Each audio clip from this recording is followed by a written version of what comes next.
ஆண்டவர் நாமத்துக்கு மகிமை உண்டாவதாக. தொடர்ந்து கர்த்தருடைய வார்த்தைக்கு நேராக நம்முடைய இருதயங்களை தாழ்த்துவோம். உபாகமம் 8வது அதிகாரத்தின் 17, 18 ஆகிய வசனங்களை எடுத்தவர்கள் சத்தமாய், என் சாமர்த்தியமும் என் கைபலனும் இந்த ஐஸ்வர்யத்தை எனக்கு சம்பாதித்தது என்று நீ உன் இருதயத்தில் சொல்லிக் கொள்ளாமலும் இருக்கு. எச்சரிக்கையாயிருந்து உன் தேவனாகிய கர்த்தரை நினைப்பாயாக. அவரே உன் பிதாக்களுக்கு ஆணையிட்டு கொடுத்த தம்முடைய உடன்படிக்கையை உறுதிப்படுத்தும்படி இந்நாளில் உனக்கு உண்டாயிருக்கிறது போல ஐஸ்வர்யத்தை சம்பாதிக்கிறதற்கான பலனை உனக்கு கொடுக்கிறவர். ஜெபிப்போம். பிதாவே, உம்முடைய வார்த்தைகளுக்காக நன்றி. இந்த வார்த்தைகளை பேசும் பொழுது ஆண்டவரே, தேவ ஆவியானவர் அடியனை மறைத்து பிரயோஜனமுள்ள வார்த்தைகள் வெளிப்பட கர்த்தர் கிருபை தாங்க. வந்த ஒவ்வொருவரையும் ஆசீர்வதிப்பீராக. ஆமென். கரங்களை உயர்த்தி நல்லா ஒரு அல்லேலூயா சொல்லுவோமா? ஹல்லேலூயா. ஆண்டவருடைய பரிசுத்தமான நாமத்திற்கு மகிமை உண்டாவதாக. இந்த நாளில் கூட நீங்கள் இன்னைக்கு கர்த்தரை ஆராதிக்க சபைக்கு வந்த நீங்கள் ஒவ்வொருவரும் பாக்கியவான்கள். கரங்களை உயர்த்தி ஒரு அல்லேலூயா சொல்லுங்களேன். அல்லேலூயா. ஏன்னா இன்னைக்கு இந்த பணத்தை குறித்தான செய்தியினுடைய நிறைவுக்கு நம்ம வந்திருக்கிறோம். ஆமென். அல்லேலூயா. இவ்வளவு நாள் நாம் கேட்டவைகள் எல்லாம் நமக்கு பிரயோஜனம் உள்ளவைகள் தான். ஆனால் இந்த பணத்தை குறித்ததான முடிவான காரியத்தை நாம் அறிந்து கொள்ள வேண்டும். ஆமென். அல்லேலூயா சொல்லுங்களேன். இந்த பணத்தை குறித்த வேதம் நமக்கு முடிவாக என்ன சொல்ல வருது, கடைசியாக என்ன சொல்ல வருது அப்படின்றத அறிந்து கொள்வது பாக்கியமான ஒரு விஷயம். அதன்படி நடப்பது இன்னும் அதிகமாக பாக்கியமான ஒரு விஷயம். அதனால் இன்னைக்கு சபைக்கு வராதவங்க துர்பாக்கியசாலிகள், பாக்கியசாலிகள் கிடையாது. அவங்க ஒரு மிக முக்கியமான விஷயத்தை இழந்துட்டாங்க வாழ்க்கையில். ஏன்னா இத்தனை நாட்கள் கேட்ட பிரசங்கம் அவர்களை ஒருவேளை அது வரைக்கும் நிறுத்தி விடுவார்களானால், 7 பாகங்களை பேசியிருக்கிறேன், அதோடு நிறுத்தி விடுவார்களானால் ஒரு மிகப்பெரிய பணத்தை குறித்தான ஒரு மிகப்பெரிய ஒரு முட்டாள்தனத்தை வாழ்க்கையில் செய்து விடுவார்கள். இந்த பிரசங்கத்தை கேட்டு இந்த பிரசங்கத்தின்படி தன்னை அர்ப்பணிக்கிற மனிதன்தான் பணத்தை குறித்ததான தேவனுடைய சித்தத்தை தன்னுடைய வாழ்க்கையில் நிறைவேற்ற முடியும். அல்லேலூயா சொல்லுங்களேன். அதனால தான் நான் சொன்னேன், வந்த நீங்கள் ஒவ்வொருவரும் பாக்கியவான்கள். அல்லேலூயா சொல்லுங்களேன். ஆண்டவருடைய பரிசுத்தமான நாமத்திற்கு துதியும் கனமும் மகிமையும் உண்டாகுவதாக. கடந்த நாட்களில் இந்த உபாகமம் 8வது அதிகாரத்தின் 17வது வசனம் மற்றும் 18வது வசனத்தை எடுத்து அதை பல கோணங்களில் பணத்தை குறித்து வேதம் என்ன சொல்லுகிறது என்பதை எல்லாம் நம்ம என்ன பண்ணணும்னு சொல்லி கேட்டிங்கன்னா தியானித்தோம். பணத்தை குறித்தான கிறிஸ்தவர்களுடைய மனநிலைமை எப்படிப்பட்டதாக இருக்க வேண்டும், பணத்தை நாம் எப்படியெல்லாம் சம்பாதிக்க கூடாது என்று பார்த்தோம், பணத்தை நாம் எப்படி சம்பாதிக்க வேண்டும் என்று பார்த்தோம், பணத்தை எப்படியெல்லாம் செலவழிக்க கூடாது என்று சொல்லி பார்த்தோம். அதன் பின்பதாக கடன் பிரச்சனையிலிருந்து கடன் போன்ற காரியங்களை கையாளுவது எப்படி அப்படின்னு சொல்லி பார்த்தோம். பண நெருக்கடியான சூழ்நிலைகளில் வேதம் நமக்கு அறிவுறுத்துகிற காரியங்கள் என்ன என்பதை சொல்லி பார்த்தோம். இந்த பணத்தை கையாளுதலில் மிக முக்கியமான ஒரு காரியம், தேவன் நம்முடைய கரங்களில் பணத்தை கொடுத்திருப்பது அவருடைய ராஜ்யத்தை கட்டி எழுப்புவதற்காக. எந்த விதங்களில் எப்படி நாம் கர்த்தருக்கு கொடுக்க வேண்டும் என்பதை குறித்து தியானித்தோம். அதன் பின்பதாக கர்த்தர் நமக்கு கொடுத்திருக்கிற வருமானத்தை எப்படி நம்ம செலவழிப்பது, எப்படி நம்ம பட்ஜெட் பண்ணுறது, வேதம் நமக்கு என்ன போதிக்குது, 5 விதங்களில் நம்ம அந்த பணங்களை பிரித்து ஒவ்வொரு மாதமும் அந்த 5 காரியத்துக்காக செலவு செய்ய வேண்டும் அப்படின்னு சொல்லி கடந்த வாரம் வரைக்கும் பார்த்தோம். இந்த வாரத்தின் கடைசி, அதாவது இந்த பிரசங்கத்தினுடைய கடைசி இதுதான். பணத்தை குறித்த பவுல் அப்போஸ்தலனின் ஆலோசனைகள் அல்லது போதனைகள் அப்படின்ற தலைப்பில் பணத்தை குறித்து அப்போஸ்தலனாகிய பவுல் புதிய ஏற்பாட்டு நிருபத்தில் ஒரு அதிகாரத்தில் அதிகமாக அந்த பணத்தை குறித்து தான் எழுதியிருக்கிறார். அந்த அதிகாரம் முழுவதுமே, புதிய ஏற்பாட்டில் ஒரு அதிகாரம், அந்த அதிகாரம் முழுவதுமே அப்போஸ்தலனாகிய பவுல் அந்த அதிகாரத்தின் அதிக வசனங்களை பவுல் பணத்தை குறித்து ஜனங்களுக்கு எச்சரிப்பு உண்டாகும்படியாய் 2000 வருஷத்துக்கு முன்பதாகவே அவர் எழுதி வச்சிருக்கிறார். அல்லேலூயா சொல்லுங்களேன். சத்தமா சொல்லுங்களேன். அல்லேலூயா. அந்த அதிகாரத்திலிருந்து நாம் கற்றுக்கொள்ள வேண்டிய 5 பாடங்களை பணத்தை குறித்து அப்போஸ்தலனாகிய பவுல் புதிய ஏற்பாட்டு ஒரு ஊழியக்காரனுக்கு, இளம் ஊழியக்காரனாகிய தீமோத்தேயு என்கிற ஒரு ஊழியக்காரனுக்கு அப்போஸ்தலனாகிய பவுல் பணத்தை குறித்து அவர் என்ன போதனையை கொடுக்கிறாரு, சபை மக்கள் எப்படிப்பட்ட மனதையுடையவர்களாக இருக்க வேண்டும் என்கிற போதனையை அவர் பணத்தை குறித்து கொடுக்கிறார் என்கிற செய்தியோடு இந்த பணம் என்கிற தொடர் போதனையை நான் நிறைவடைய விரும்புகிறேன். ஏன் அப்படின்னு சொல்லி கேட்டீங்கன்னா, இன்னைக்கு நான் இந்த சப்ஜெக்டை முடிக்கிறதுக்கு தேவ ஆவியானவர் என்னுடைய இருதயத்தில் ஒரு ஏவுதலை போட்டு அதற்கான சரியான பிரசங்க குறிப்புகளையும் வசனங்களையும் கொடுத்து சரியான விதத்தில் ஆண்டவர் கொண்டு வந்து என்ன பண்ணிட்டாருன்னு சொல்லிக்கிட்டீங்கன்னா ஒரு முற்றுப்புள்ளியை வச்சுட்டாரு. இதுக்கு மேலே இந்த பணத்தை குறித்து கடந்து பிரசங்கிக்கிறதுக்கு எனக்கே விருப்பம் இருந்தாலும் தேவ ஆவியானவர் என்ன பண்ண மாட்டாருன்னு சொல்லி கேட்டிங்கன்னா அனுமதிக்க மாட்டார்னு நான் நினைக்கிறேன். ஏன்னா இன்னைக்கு நான் கொடுக்க போகிற அந்த பிரசங்கத்தினுடைய எண்டிங் முடிவு இதுக்கப்புறம் என்னால் கொண்டு வர முடியுமான்னு தெரில. அதனால் தேவ ஆவியானவர் கொடுத்த ஏவுதலின்படியாய் உங்களோடு கூட பேச விரும்புகிறேன். கர்த்தர் உங்களை ஆஸ்வதிப்பாராக. அப்போஸ்தலனாகிய பவுல் தன்னுடைய ஊழிய நாட்களில் தன்னால் வளர்த்து விடப்பட்ட ஊழியனாய் பயிற்றுவிக்கப்பட்ட இளம் ஊழியக்காரனாகிய யங் பாஸ்டர், ஒரு வாலிப ஊழியனாகிய போதகனாகிய தீமோத்தேயு என்கிற ஒரு தேவ மனுஷனுக்கு 2 நிருபங்களை எழுதுகிறார். அதில் முதலாவது நிருபத்தின் 6வது அதிகாரத்துக்கு நேராய் நம்முடைய வேத புத்தகத்தை திருப்பிக் கொள்வோம். முதலாவது அதிகாரத்தின் முதலாவது தீமோத்தேயு 6வது அதிகாரத்துக்கு நேராக நம்முடைய வேத புத்தகத்தை நாம் திருப்பிக் கொள்வோமானால் 17, 18, 19 ஆகிய வசனங்களை எடுத்தவர்கள் சத்தமாய் வாசிக்க கேட்போம். இவ்வுலகத்திலே ஐஸ்வர்யம் உள்ளவர்கள் இருமாப்பான சிந்தை உள்ளவர்களாயிராமலும் நிலையற்ற ஐஸ்வர்யத்தின் மேல் நம்பிக்கை வையாமலும் நாம் அனுபவிக்கிறதற்கு சகல நன்மைகளையும் நமக்கு சம்பூர்ணமாய் கொடுக்கிற ஜீவனுள்ள தேவன் மேல் நம்பிக்கை வைக்கவும் நன்மை செய்யவும் நற்கிரியைகளில் ஐஸ்வர்யவான்களாகவும் தாராளமாய் கொடுக்கிறவர்களும் உதார குணம் உள்ளவர்களுமாய் இருக்கவும் நித்திய ஜீவனை பற்றி கொள்ளும்படி வருங்காலத்திற்காக தங்களுக்கு நல்ல ஆதாரத்தை பொக்கிஷமாக வைக்கவும் அவர்களுக்கு கட்டளையிடு. கரங்களை உயர்த்தி ஒரு அல்லேலூயா சொல்லுவோமா? அப்போஸ்தலனாகிய பவுல் இளம் ஊழியக்காரனாகிய தீமோத்தேயுவுக்கு எழுதுகிற இந்த 2 நிருபங்கள் மிக முக்கியமான ஒரு நிருபங்களாய் கருதப்படுகிறது. காரணம் என்னவென்றால், பவுல் அப்போஸ்தலன் இந்த வாலிப ஊழியக்காரனாகிய தீமோத்தேயு எப்படியெல்லாம் ஊழியம் செய்ய வேண்டும் என்று இந்த 2 நிருபங்களிலும் அந்த தீமோத்தேயுவுக்கு சொல்லிக் கொடுக்கிறதை பார்க்கிறோம். நல்லா கவனிங்க.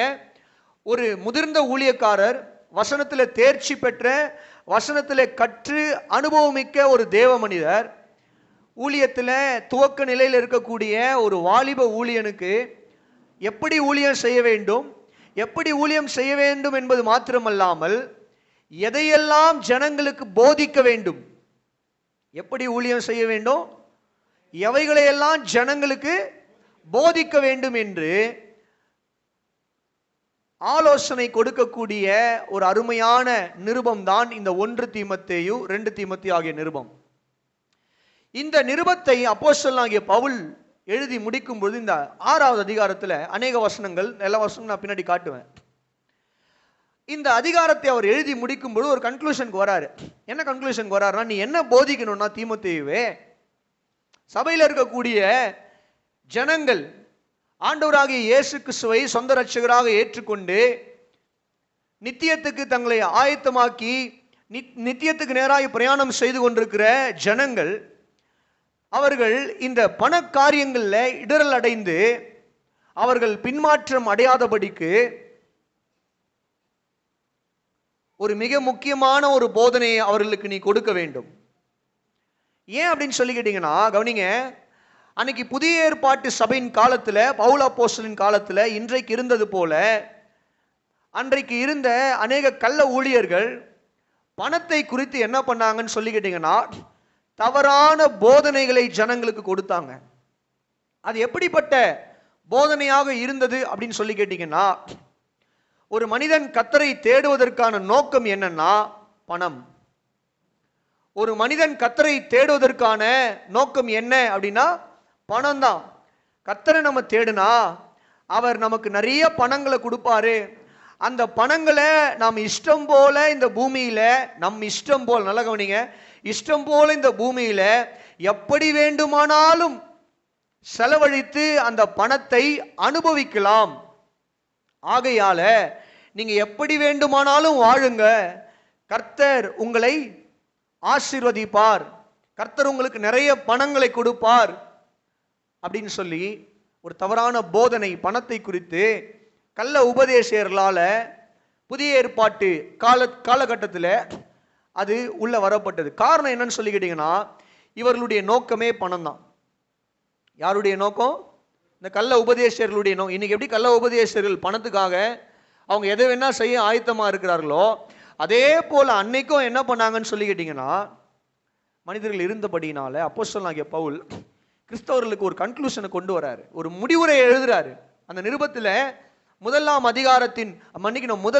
நிருபத்தில் ஒரு முடிவுரை எழுது. அந்த முடிவுரையில் என்ன சொல்ல வர்றாருன்னா, பணத்தை குறித்து ஒரு கிறிஸ்தவன் எப்படி அந்த பணத்தை இந்த பூமியில கையாள வேண்டும், இறுதியா அந்த பணம் அந்த மனிதனுடைய வாழ்க்கையில எப்படிப்பட்ட ஒரு வேலையை செய்ய வேண்டும் என்கிற சில போதனைகளை தீமோத்தேயுவுக்கு கொடுத்து, அந்த போதனைகளை ஜனங்களுக்கு பிரசங்கி என்று பவுல் அப்போஸ்தலன் தேவ ஆவினால் எழுதப்பட்டு தீமோத்தேயுவுக்கு கொடுக்கப்பட்ட வசனங்களை தான் இந்த காலை வேளையில தேவ ஆவியானவர் இந்த சபையில நம்மோடு கூட பேசி கொண்டிருக்கிறார். அல்லேலூயா சொல்லுங்களேன். அல்லேலூயா. இது இந்த 1 தீமோத்தேயு புத்தகத்தினுடைய கடைசி வார்த்தைகள் மாத்திரமல்ல, நம்முடைய இந்த பணத்தை குறித்தான போதனையிலையும் கன்க்ளூஷன் இதுதான். பவுலினுடைய போதனை தான் என்னுடைய கன்க்ளூஷன். அல்லேலூயா சொல்லுங்களேன். இந்த அதிகாரத்தை படிக்கும் பொழுது ஒரு 5 காரியங்களை தேவ ஆவியானவர் அவர் எனக்கு வெளிப்படுத்தி கொடுத்தபடினால் அந்த காரியங்களை உங்களோடு கூட பகிர்ந்து கொள்ள நான் விரும்புகிறேன். கரங்களை உயர்த்தி ஒரு அல்லேலூயா சொல்லுங்களேன். முதலாவது 16வது வசனத்தை வாசிக்க கேட்போம், 17வது வசனத்தை வாசிக்க கேட்போம். இவ்வுலகத்திலே ஐஸ்வர்யம் உள்ளவர்கள் இருமாப்பான சிந்தை உள்ளவர்களாய் இராமலும். கரங்களை உயர்த்தி ஒரு அல்லேலூயா சொல்லுங்களேன். இந்த உலகத்திலே ஐஸ்வர்யம் உள்ளவர்கள் இருமாப்பான சிந்தை உள்ளவர்களாய் இராமலும். முதல் குறிப்பு நீங்க எழுதுறவங்க எழுதிக்கலாம். என்னன்னு சொல்லி கேட்டீங்கன்னா, பண அந்தஸ்தை குறித்ததான உயர்ந்த மற்றும் தாழ்ந்த மனப்பான்மையை நாம் தவிர்க்க வேண்டும். அல்லேலூயா. பவுல் அப்போஸ்தலன் எழுதுகிறாரு, ஐஸ்வர்யவான்களுக்கு மிக முக்கியமாக, இது ஐஸ்வர்யவான்களுக்கு மாத்திரமல்ல, பணம் இருக்கிற அத்தனை பேருக்குமே இது பொருந்தும். ஆமென். தாழ்ந்தவர்களுக்கும் பொருந்தும், பணம் இல்லாதவர்களுக்கும் பொருந்தும். எப்படின்றத நான் சொல்றேன், நல்லா கவனிங்க. இந்த முதல் குறிப்பு, avoid superior and inferior thoughts. Inferiority complex அப்படின்வாங்க தாழ்வு மனப்பான்மை. சுப்பீரியாரிட்டி காம்ப்ளெக்ஸ்னுவாங்க உயர்ந்த மனப்பான்மை. நான் தான் எல்லாவற்றுக்கும் மேல உயர்ந்தவன், எல்லாரும் எனக்கு கீழே தான் இருக்கிறாங்க. தாழ்வு மனப்பான்மை, ஐயோ நான் ஒண்ணுமே கிடையாது, எல்லாரும் என்னை விட மேலதான் இருக்கிறாங்க அப்படின்றது தாழ்வு மனப்பான்மை. எல்லாரும் எனக்கு கீழே தான் இருக்கிறாங்க, நான் தான் உயர்ந்தவன் என்பது உயர்ந்த மனப்பான்மை. பவுல் அப்போஸ்தலன் எழுதுகிறார், இவ்வுலகத்திலே ஐஸ்வர்யம் உள்ளவர்கள், ஐஸ்வர்யவான்கள், ஐஸ்வர்யம் உள்ளவர்கள், காசு இருக்கிறவங்க யாராக இருந்தாலும், நிறைய இருந்தாலும் சரி, அது நடுத்தர குடும்பத்தினராக இருந்தாலும் சரி, அல்லது ஓரளவுக்கு பணம் வச்சிருக்கிறவங்களா இருந்தாலும் சரி, அவங்க எப்படிப்பட்ட சிந்தை அவர்களுக்குள்ள இருக்கக்கூடாதுன்னா இருமாப்பான சிந்தை. இந்த இருமாப்பான சிந்தை என்று பவுல் அப்போஸ்தலன் எதை குறிப்பிடுகிறார்? ஆங்கில வேதாகமத்தில் not to be high minded அப்படின்னா சுப்பீரியர் தாட்ஸ் அப்படின்னா என்ன அர்த்தம்னா, என்னிடத்துல நிறைய பணம் உண்டு, அதனால நான் உயர்ந்தவன், தேவன் எனக்கு நிறைய பணங்களை கொடுத்திருக்கிறார், அதனால நான் உயர்ந்தவனாய் இருக்கிறேன் அப்படின்னு சொல்லிட்டு தங்களுடைய இருதயத்தில் அவர்கள் பெருமை கொள்ளாதபடிக்கு எச்சரிக்கையாக இருக்க வேண்டும் என்று பவுல் அப்போஸ்தலன் எழுதுகிறார். அல்லேலூயா சொல்லுங்களேன், சத்தமா சொல்லுங்க. ஆண்டவருடைய நாமத்துக்கு மகிமை உண்டாவதாக. அப்போ பவுல் அப்போஸ்தலன் என்ன சொல்ல வருகிறாரு? கர்த்தரால் ஆஸ்வதிக்கப்பட்ட ஒரு மனுஷன், நிறைய பணம் இருக்கக்கூடிய ஒரு மனுஷன், அந்த மனிதன் பணம் இல்லாத, பணத்துக்காக கஷ்டப்படுகிற ஏழ்மை நிலையில் இருக்கிற மற்ற மனிதர்களை பார்த்து ஏளனமாய் நினைக்க கூடாது, ஏளனமாய் அவர்களை நடத்தக்கூடாது, ஏளனமாய் அவர்களை பேசக்கூடாது. எந்த விதத்திலையும் அந்த ஹை மைண்டட் பீப்புளாக நாம் மாறிடக்கூடாது என்று அவர் எச்சரிக்கிறார். அப்படின்னா என்ன அர்த்தம்? பணத்தை குறித்தான பெருமை நமக்குள்ள ஒரு நாளும் வரக்கூடாதுன்னு எச்சரிக்கிறார். அல்லேலூயா. நம்மிடத்துல எவ்வளவு பணம் இருக்கலாம், எவ்வளவு சொத்தை நாம் சேர்த்து வைத்திருக்கலாம் இந்த பூமியில, தேவன் எல்லாம் தேவன் கொடுத்துதான். எத்தனை லட்சங்கள் கோடிகள் பணம் இருந்தாலும், எத்தனை வீடுகள் இருந்தாலும், எத்தனை கார் இருந்தாலும், எத்தனை பைக் இருந்தாலும், எத்தனை நகை நாம் வைத்திருந்தாலும் அவைகள் எல்லாமே தேவன் கொடுத்தது. அல்லேலூயா. அதை நாம் ஒரு நாளும் மறந்து விடக்கூடாது. ஆமென். ஒரு நாளும் நாம் அதை மறந்துவிட கூடவே கூடாது. அப்ப கவனிங்க, பவுல் அப்போஸ்தலன் என்ன சொல்ல வராரு? பணத்தை குறித்து கிறிஸ்தவர்களாகிய நாம் உயர்ந்த எண்ணம் உடையவர்களாக இருக்கக்கூடாது. உயர்ந்த எண்ணம்னா, என்னிடத்துல அநேக பணம் உண்டு, நான் நிறைய சொத்துக்காரன், அவனா ஏழை, அவன் காசுக்காக பிச்சை எடுத்து கொண்டிருக்கிற மனுஷன், கூலி வேலை செய்கிறவன், சாதாரண வேலைக்கு போற ஒரு மனுஷன் தானே, அவனை விட நான் தான் உயர்ந்தவன், பணத்தில் நான் தான் அவனை விட உயர்ந்தவன் என்கிற ஒரு எண்ணம் கிறிஸ்தவர்களுக்குள்ள இருக்கவே கூடாது என்று எழுதுகிறான். அல்லேலூயா சொல்லுங்களேன். பணம், சிலரெல்லாம் நான் பார்த்துருக்கிறேன், பணம் பெருகிட்ட உடனே அவங்க என்ன பண்ணுவாங்கன்னா, மற்றவர்களெல்லாம் ரொம்ப சாதாரணமாக அவமதிப்பாங்க. ரொம்ப சர்வ சாதாரணமாக என்ன பண்ணுவாங்கன்னா அவமதிப்பாங்க, நின்று பேசக்கூட மாட்டாங்க. ஏன்னா என்ன சொல்லுவாங்கன்னா, ஸ்டேட்டஸ். என்னது ஸ்டேட்டஸ்? ஏன்னா அவங்க என்ன பண்ணிட்டாங்களா, இப்போ உயர்ந்த ஸ்டேட்டஸ்க்கு போயிட்டாங்களாம். பணம் நிறைய வந்துருச்சா, அவங்களுக்கு நிறைய பணம் சம்பாதிச்சு உயர்ந்தவங்களா மாறிட்டாங்களா. அதனால அவங்களுடைய ஸ்டேட்டஸ்க்கு பணம் இல்லாதவர்கள் எல்லாம் தாழ்ந்த மனிதர்களாய் அவர்களுக்கு தோணுகிறார்களாம். சிலர்லாம் பணம் வந்துட்ட உடனே என்ன பண்ணுவாங்கன்னு சொல்லி கேட்டீங்கன்னா, அற்பமாய் நடத்துறதுக்கே ஆரம்பிச்சிருவாங்க. நடத்துறதே அவங்களுடைய பேச்சு, அவங்களுடைய நடத்தை, அவங்க ஒரு மனிதனை நடத்துகிற விதம் எல்லாம் மாறிடும். எது அவனை மாத்துதுன்னு சொல்லி கேட்டீங்கன்னா, பணம். எது மாத்துது? பணம் மாத்துது. பணம் அந்த மனுஷனுடைய குணத்தை மாத்துது. அது மாத்திரம் இல்லாமல் நிராகரிப்பார்கள். ஒதுக்குவது, நிராகரிப்பது அப்படின்றது ரொம்ப முக்கியமான விஷயம். ஏன் இந்த நிராகரிப்பதுன்றதை நான் சொல்றேன் அப்படின்னு சொல்லி கேட்டீங்கன்னா, பணம் வந்துட்ட உடனே என்ன பண்ணுவாங்கன்னு சொல்லி கேட்டீங்கன்னா, பணம் இருக்கக்கூடிய மனிதர்களை மாத்திரம் வைத்தே தங்களுடைய காரியங்களை செய்வார்களே தவிர்த்து, பண காரியத்தில் கஷ்டப்படுகிற, ஒருவேளை அவங்க கூட பிறந்தவங்களாகவே இருந்தாலும் அவங்கள அவமதிப்பாங்க. ஏன்னா இல்லாதவங்க, பணம் இல்லாதவங்க, அவங்க கிட்ட என்ன இல்லை, பணம் இல்லை அப்படின்னு சொல்லி என்ன பண்ணுவாங்கன்னா அவமதிப்பாங்க, நிராகரிப்பாங்க, அவங்க தேவையில்லை அப்படின்னு சொல்லிட்டு.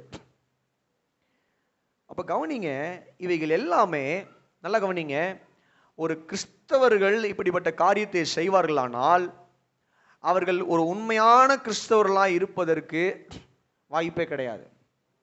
ஏன்னா எந்த ஒரு உண்மையான கிறிஸ்தவனும் இப்படிப்பட்ட ஒரு காரியத்தை என்ன பண்ண மாட்டாங்க சொல்லுங்க, செய்ய.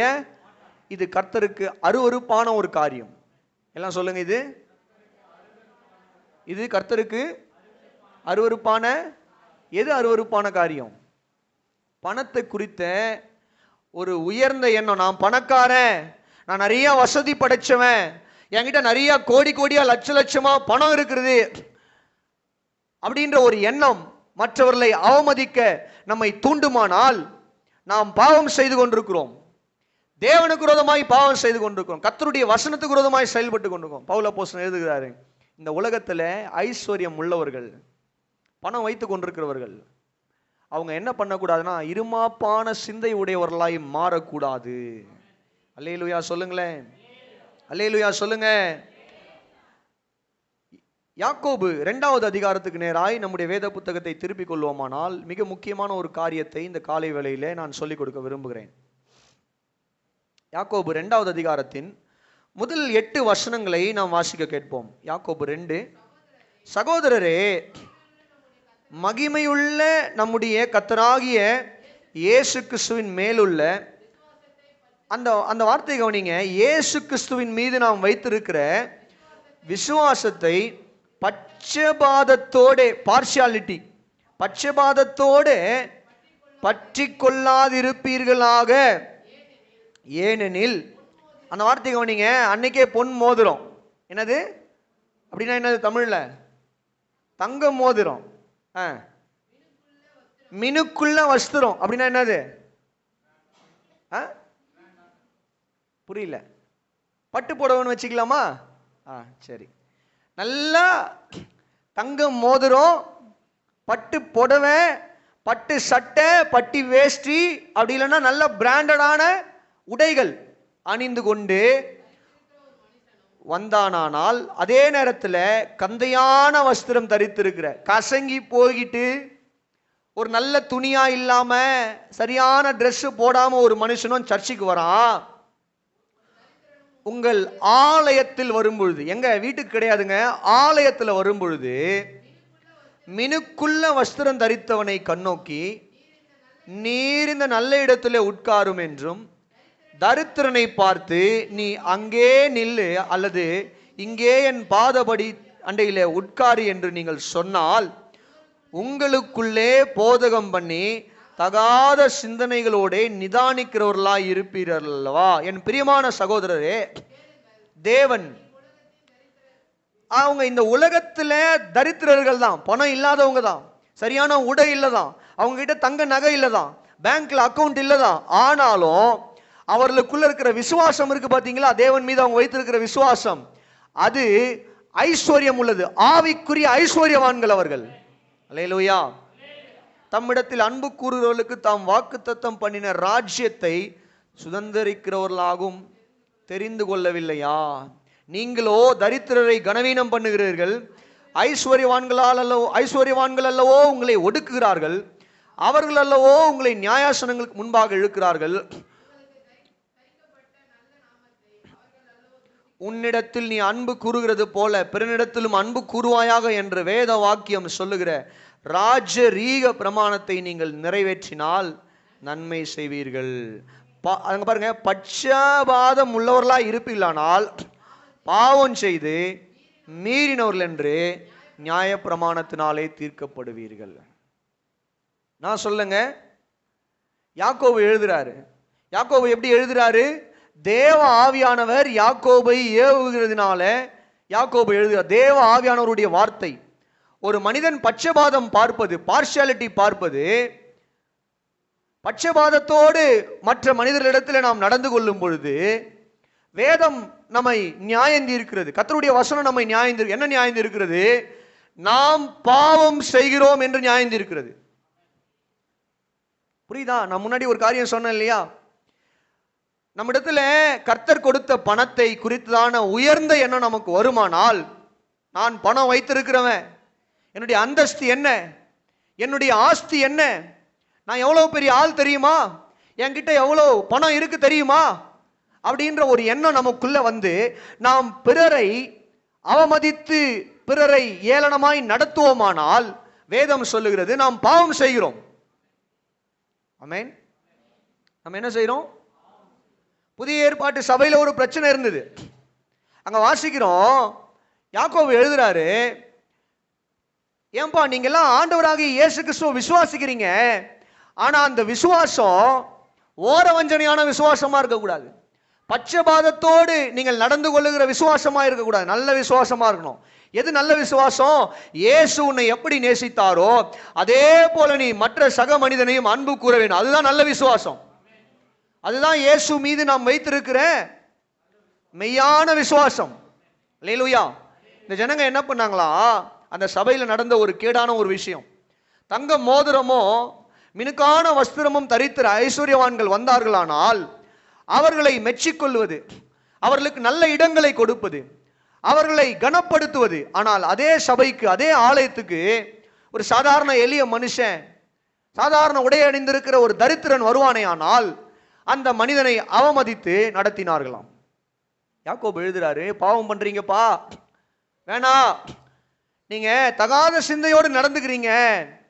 அந்த தரித்திரன் இந்த உலகத்துல தரித்திரன் தான், பணம் இல்லாதவன் தான், உலகத்தின் படியாய் அவன் தரித்திரன் தான், பணம் இல்லாதவன் தான். ஆனா அவனுடைய விசுவாசத்துல கர்த்தர் அவனை ஐஸ்வர்யவனாய் மாற்றி இருக்கிறார்.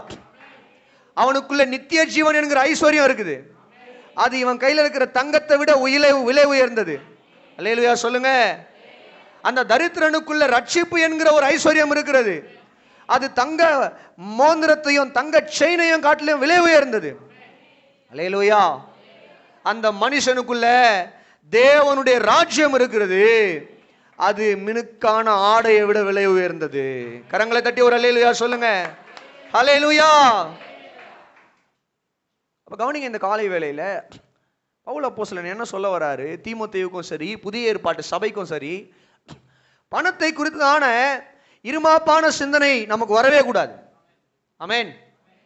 ஒரு ஒரு மீம்ஸ் ஒன்று பார்த்தேன். மீம்ஸ்னா தெரியும் இல்லையா? ஏதாவது தாட்ஸ் என்ன பண்ணுவாங்க, ஏதாவது ஒரு பிக்சர் கூட கம்பேர் பண்ணி போடுவாங்க, இல்லை யாரையாவது கிண்டல் பண்ணுறதுக்காக போடுவாங்க.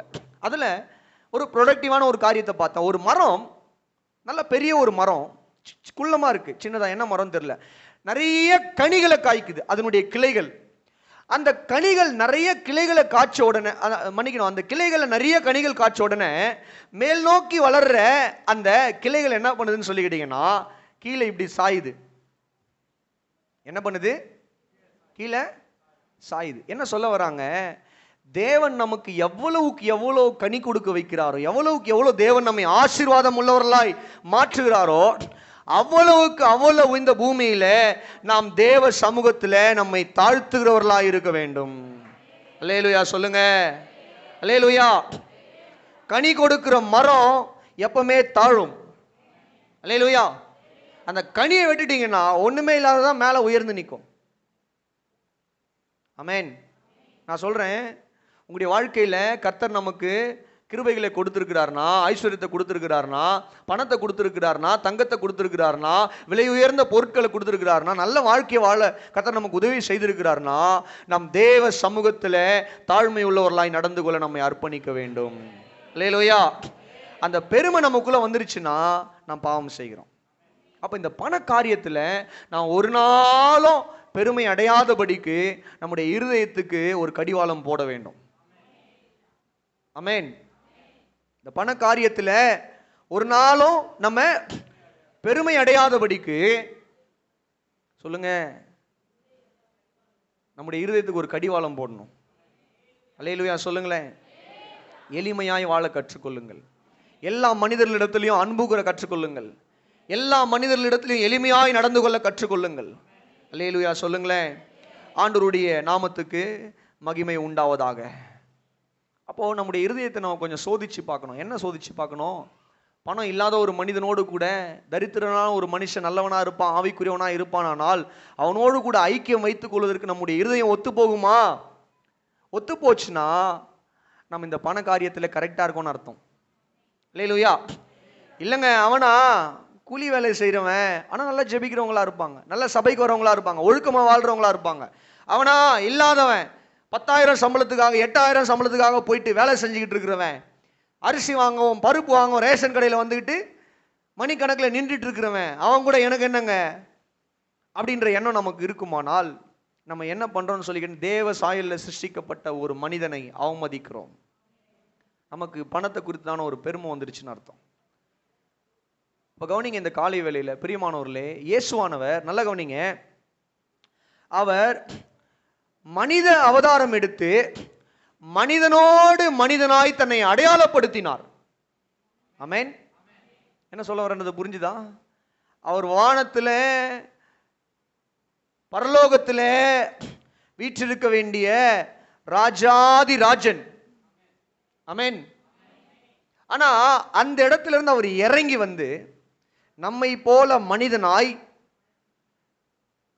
இன்னைக்கு இயேசுவானவரை குறித்து பெருமையான ஒரு காரியம் சொல்ல முடியும். ஏன் பெருமையா பேசுறோம்னா, அவர் நம்மை போலவே மனிதனாய் மாம்சத்தில் வாழ்ந்து சகல பாடுகளையும் அனுபவித்து மரித்து உயிர்த்து எழுந்து இன்னைக்கு பரமேறி நமக்கு ரட்சிப்பை கொடுக்கிறதுனால தான் அவர் மற்ற எல்லாரை காட்டிலும் சிறந்தவராய் இருக்கிறார். அல்லேலூயா. அப்ப இயேசுவானவரே நம்மளை என்ன பண்ணலன்னு சொல்லிக்கிட்டீங்கன்னா, தாழ்ந்த விதத்தில் நடத்தல. அல்லேலூயா. அவர் மனிதனாய் பிறந்து ஒரு மனிதனாய் தன்னை அடையாளப்படுத்தினார். ஆமென். ஏழை எளிய மக்களை தொட்டாரு, குஷ்டரோகிகளை தொட்டாரு, பார்வையில்லாதவங்களை தொட்டாரு, பிச்சைக்காரங்களை தொட்டாரு, பாவத்தில் இருந்த ஸ்திரீகள் மனம் திரும்ப அவர்களை தொட்டார். அல்லேலூயா. இன்னும் ஒரு படி போய் என்ன பண்ணாருன்னா, அவர்களோடு கூட உட்கார்ந்து சாப்பிட்டாருன்னு வசனம் சொல்லுது. ஆமென். அல்லேலூயா. கரங்களை உயர்த்தி ஒரு அல்லேலூயா சொல்லுங்களேன். இப்போ கவனிங்க, இந்த காலை வேளையில் நமக்குள்ள உயர்ந்த எண்ணமும் இருக்கக்கூடாது, தாழ்ந்த எண்ணமும் இருக்கக்கூடாது. ஏன்னா இதே யாக்கோபு எழுதுறாரு, 5வது வசனம் வாசித்து பாருங்க, 2வது அதிகாரம். என் பிரியமான சகோதரரை கேளுங்கள், தேவன் உலகத்தின் தரித்திரரை விசுவாசத்தில் ஐஸ்வர்யவான்களாகவும் அன்பு கூறுகிறவர்களுக்கு வாக்குத்தத்தம் பண்ணின ராஜ்யத்தை சுதந்திரிக்கிறவர்களாகவும் தெரிந்து கொள்ளவில்லையா? தரித்திரம் தான்பா. சில நேரங்களில் நமக்கு பணம் இல்லைதான், நம்ம இல்லாதவங்க தான். மற்றவர்களோடு கூட கம்பேர் பண்ணும் போது நம்ம வசதி இல்லாதவங்களா இருக்கலாம். நல்ல வீடு அவங்கள போல நமக்கு இல்லாமல் இருக்கலாம். நல்ல வாகனங்களோ காரோ அவர்களை போல நமக்கு இல்லாமல் இருக்கலாம். அவர்களிடத்தில் இருக்கிறது போல பணம் நம்ம கிட்ட இல்லாமல் இருக்கலாம். வசதிகள், வேலைகள் அவர்களுக்கு இருக்கிறது போல சம்பளம் நமக்கு இல்லாமல் இருக்கலாம். நம் தரித்திரர்களாக இருக்கலாம், வறுமையில் இருக்கலாம், கஷ்டத்தில் இருக்கலாம். ஒவ்வொரு மாதமும் நம்ம போராடி கொண்டிருக்கலாம். யாக்கோபு எழுதுகிறார், என்ன சொல்ல வராரு? இந்த உலகத்திலே நீங்க தரித்திரவான்கள் தான், ஆனால் உங்களுடைய விசுவாசத்தில் நீங்கள் ஐஸ்வர்யவான்கள். அல்லேலூயா, வரல பாருங்க. ஆமென். விசுவாசத்தில் யார்? நாம ஐஸ்வர்யவான்கள். அப்போ என்கிட்ட பணம் இல்லைன்னாலும் நான் பணக்காரன். எதில் பணக்காரன்? தேவ கிருபையில நான் பணக்காரன், விசுவாசத்தில் நான் பணக்காரன். தேவனுடைய நித்திய ஜீவன் என்கிற ஐஸ்வர்யம் எனக்குள்ள இருக்கிறது.